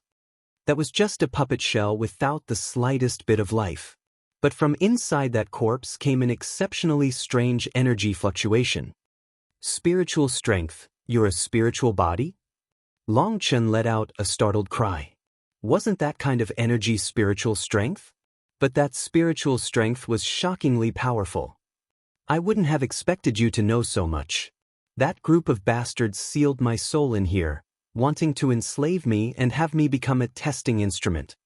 Hee, am I, Gui Sha, someone so easy to subdue? Little fellow, I'll give you 2 choices now. You can die or surrender. Don't even think of escaping. Let alone you who is only in the blood condensation realm, even those elders outside could also only die after arriving here, sinisterly said Guisha. Long Chen's heart quivered. This turn of events was far from reassuring. Raising his long sword, it whistled as it slashed down on that corpse. Chapter 167 Devil Path's Old Demon. In response to Long Chen directly slashing at him, that person merely coldly snorted. A withered, black hand directly grabbed onto Long Chen's blade. A metallic ringing filled the air when the two collided. That blade in his hands shook and a powerful force knocked him flying. You're far from capable enough to put on such an act in front of me. That person suddenly moved, disappearing like a specter. By the time he once more appeared, he was already blocking the exit. How fast? Long Chen was alarmed. As soon as he had encountered this strange person, he had felt that something was wrong. He constantly felt a chilling sensation from him that told him he was a threat to his life. He had been planning on borrowing his counterforce to quickly flee from here. Unfortunately, his ploy had been seen through. Although this corpse is too weak, with my spiritual strength controlling it, it's not something an amateur like you could defeat. Little fellow, I'll still give you those 2 options again. Either die or surrender, he icily said. Long Chen's heart pounded loudly. This corpse contained an old monster spirit. What kind of crap was this trial? And what bastard had dug this cave so deep that there wasn't even a chance to flee? If you want me, Long Chen, to surrender, you'll have to show me you have the skill. Long Chen icily snorted. Since he couldn't flee, he could only face it head-on. The divine ring appeared in his dantian as his feng fu star circulated. Terrifying pressure began to soar. Oh, somewhat interesting. That person was actually a bit intrigued by Long Chen's aura.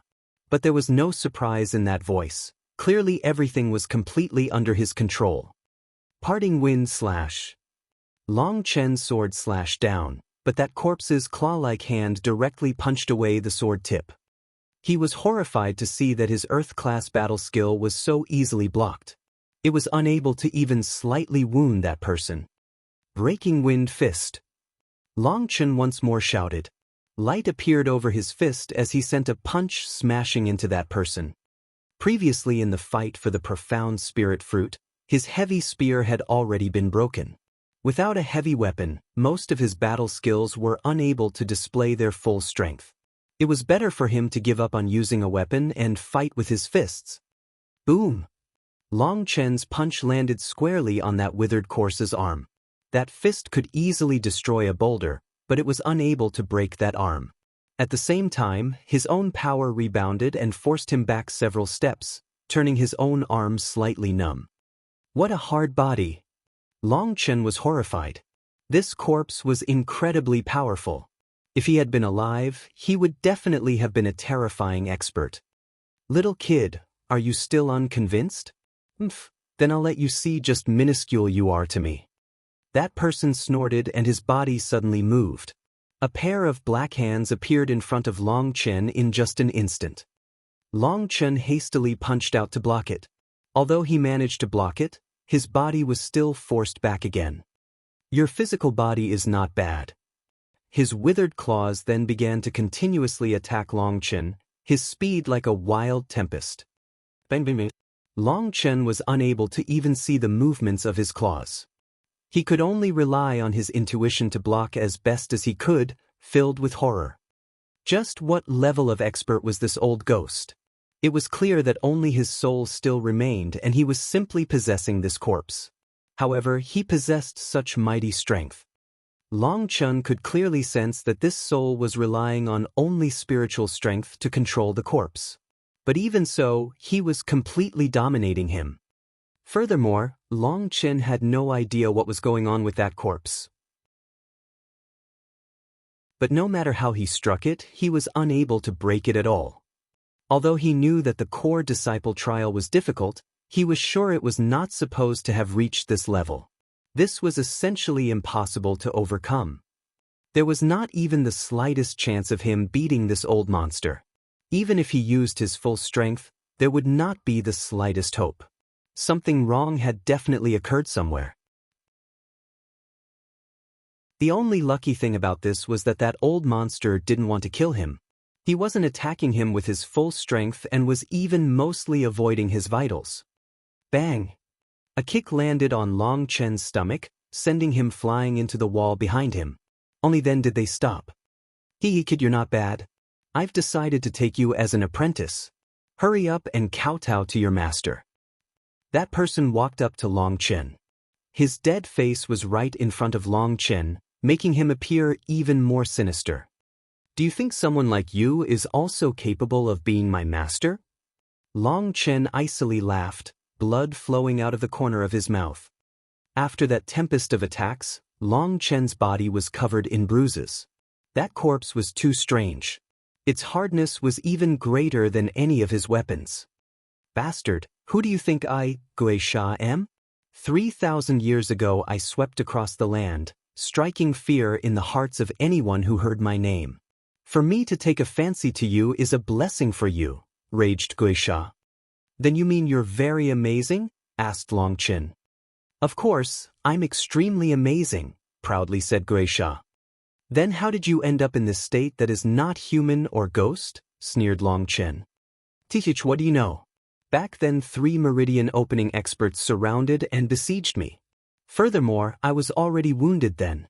Otherwise how would I have ended up like this? Gui Sha clenched his teeth, his voice filled with anger and brutality. A terrifying killing intent immediately filled the entire lounge. That killing intent seemed to almost take solid form, striking shock and fear even in Long Chen, who knew just how many people this old ghost had killed in order to compile such a terrifying killing intent. "Kid, don't try any crap with me. I see that your talent isn't bad, and your physical body is perhaps even perfect. If you can study my Grand Corpse Devil Refinement technique, I guarantee you'll become a true expert within 3 years," said Geisha. Long Chen didn't respond, descending into thought. "Kid, don't get any ideas. Even in death I am still alive. I've experienced over 3,000 years of time. No plots will work against me. Right now you only have 2 choices. The first is death. The second is to become my apprentice and bring me out of here," icily said Geisha. "How can I bring you out of here?" asked Long Chen. "I can hide my soul within your dantian. You'll carry out this corpse's head to exchange for the metal. Then when you find a good opportunity, flee from the Shentian monastery and I'll bring you to my sect. There you will get 100 times better grooming than here." Long Chen sneered inside. As expected, this old ghost was trying to trick him. How could he place someone else's soul within his dantian? Did this old ghost think he was an idiot? "You want me to give up my defenses so that your soul can invade my body and swallow my own soul? How is this me bringing you out? It's obviously you seizing control of me." But with his spiritual strength, it would normally be easy for him to take control of someone with my cultivation base. It seems that this corpse has some mysterious energy enveloping it that is sealing his soul inside, so he can't escape as easily as he should. What do you think? Do you want to die? Or do you want to become my apprentice? Do you want to receive my techniques that will allow you enjoy endless power and beauties?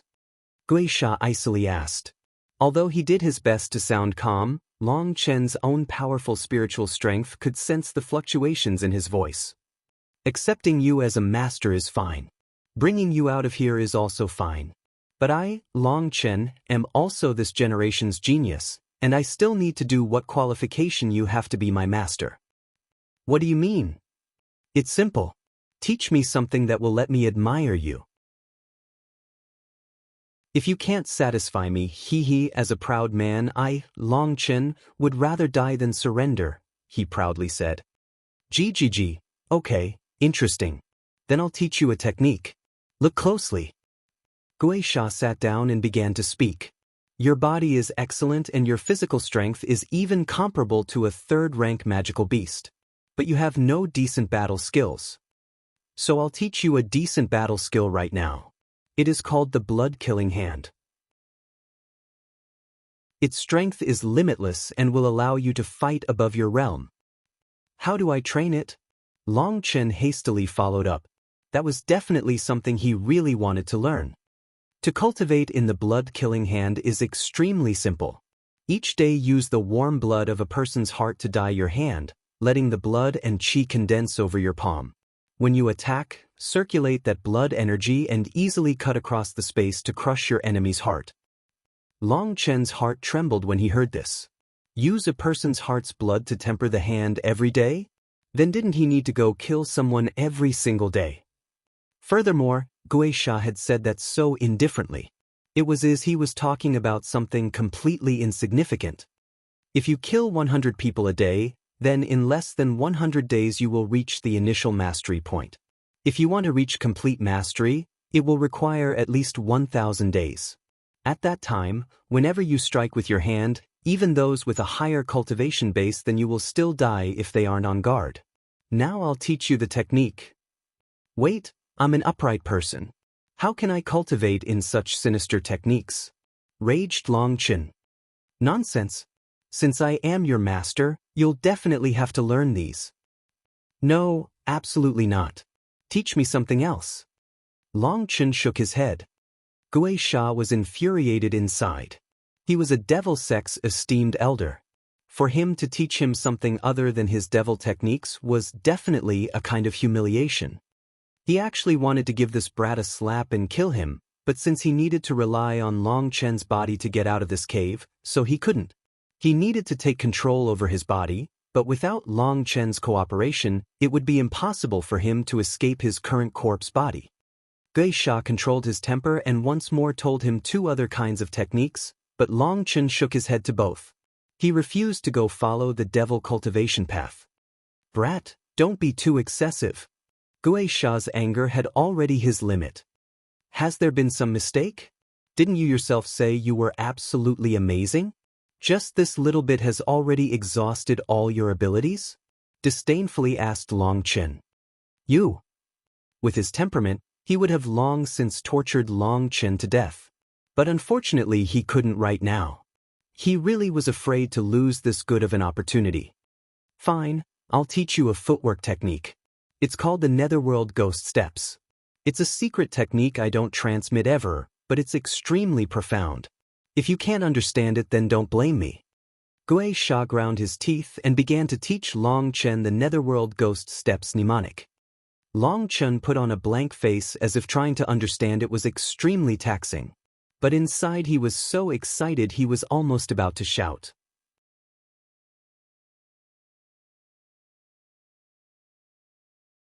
Chapter 168 Cave H.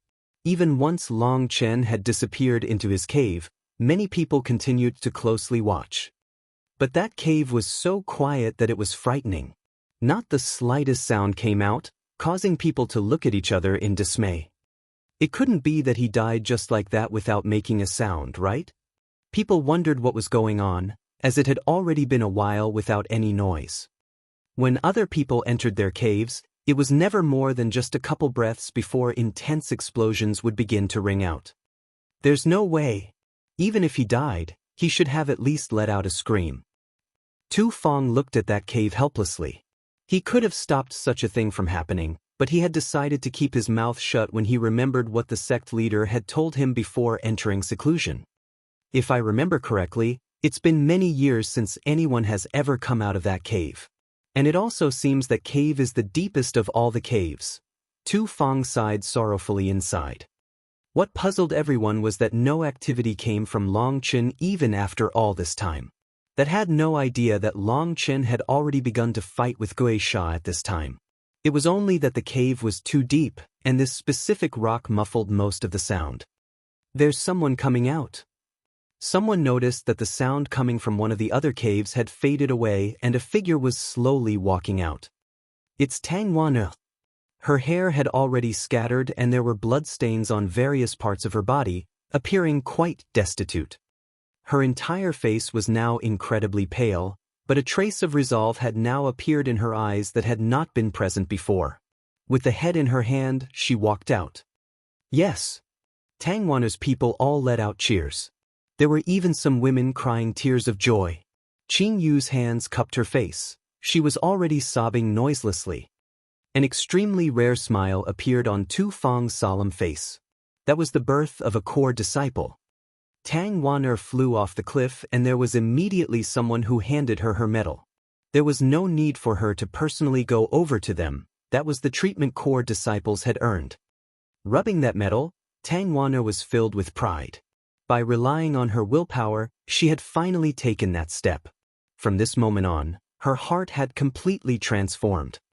For that, she would have to thank that scoundrel's reminder.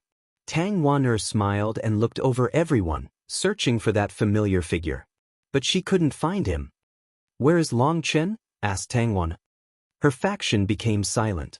It was Qing Yu who finally said, "He's in the trial." Which trial did he choose? For some reason, Tang Wana had a bad feeling. The core disciple trial, sighed Qing Yu. That fool. If it was even possible, Tang Wana's face grew even more pale. She had just passed the core disciple trial and knew from her experience just how powerful that devil corpse inside was. Tang Wana had brushed against death several times in their battle. She had used her full force, almost using up all her energy by the end. In fact, it was only because of her willpower that she had managed to endure long enough to cut off her opponent's head.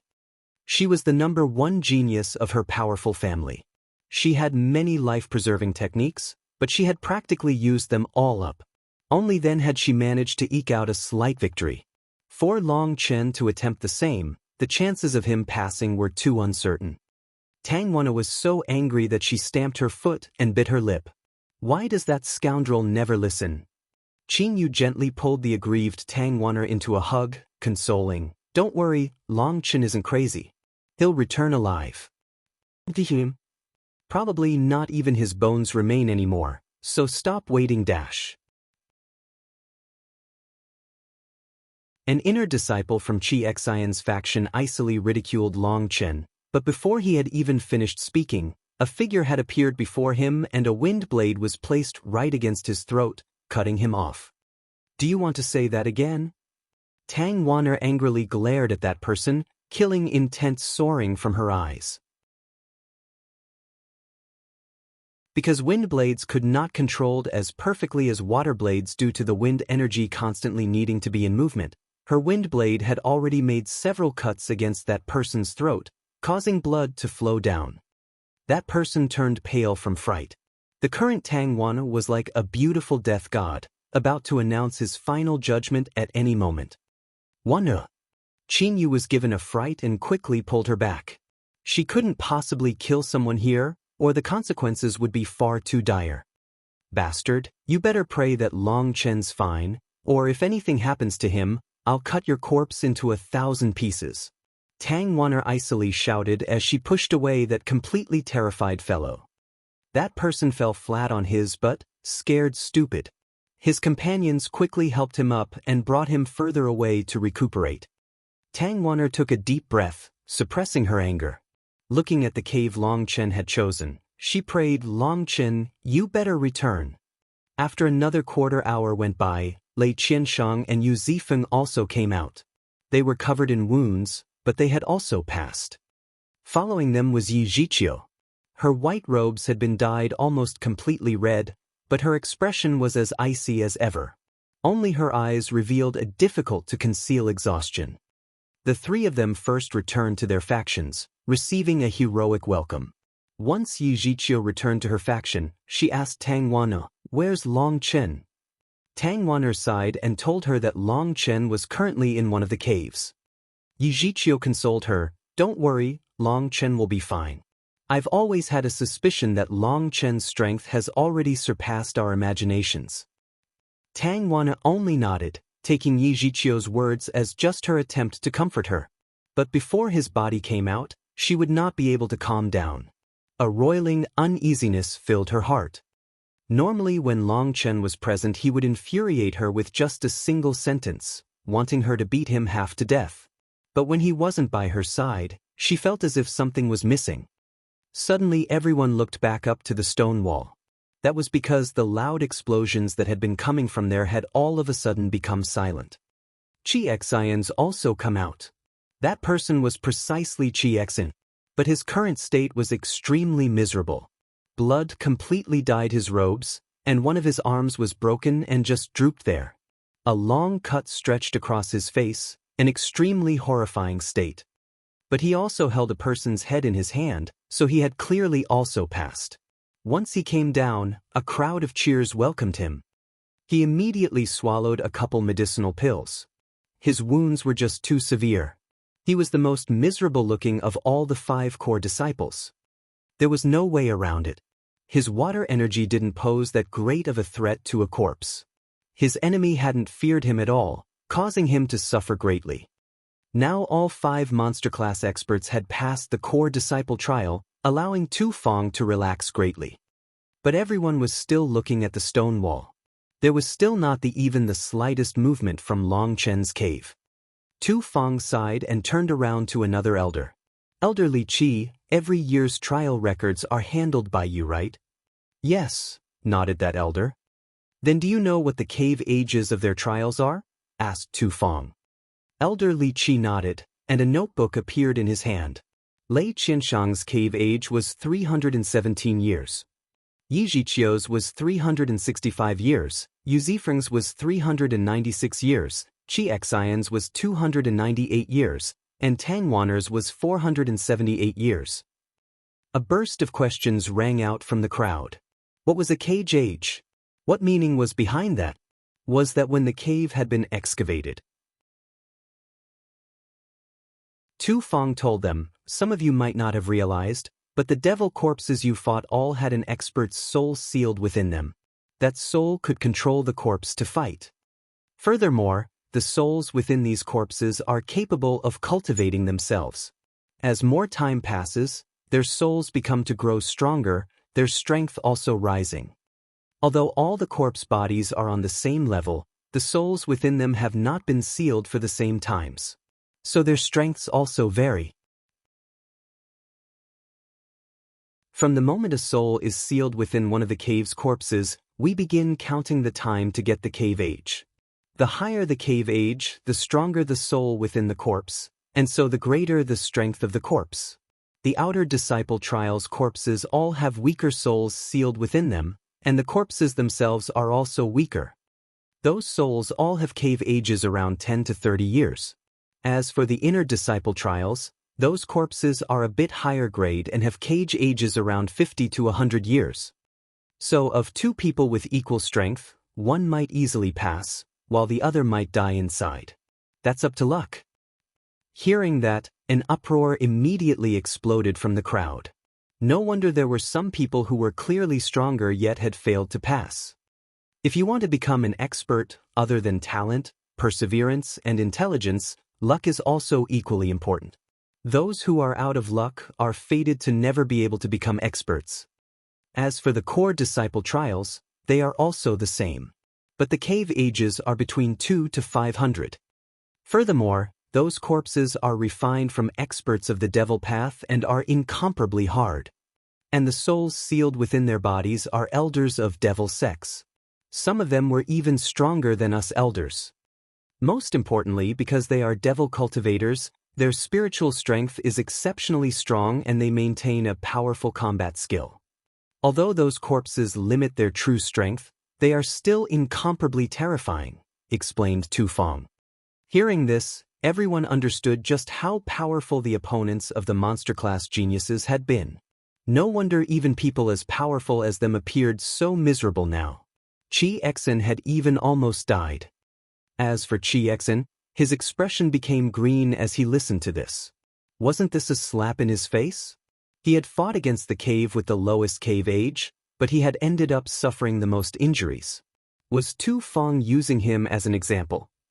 Everyone looked at those core disciples with great respect. That was especially true of Tang Wana. She should be the number one of the monsters. Tang Wana suddenly asked, "Elder, I want to ask, just what is the cave age of Long Chen's cave?" That elderly Chi with the notebook nodded and looked up that cave's cave age. But when he saw that number, he let out a startled cry. "What?" "That you're tuning in to the Passion Pages YouTube channel. We're so grateful for your support and don't forget to subscribe to join us on this incredible journey through captivating stories. Your generosity through donations truly makes a world of difference, as it's the primary source of revenue that allows me to expand and enhance this channel for you. Thank you from the bottom of my heart for being a part of this adventure.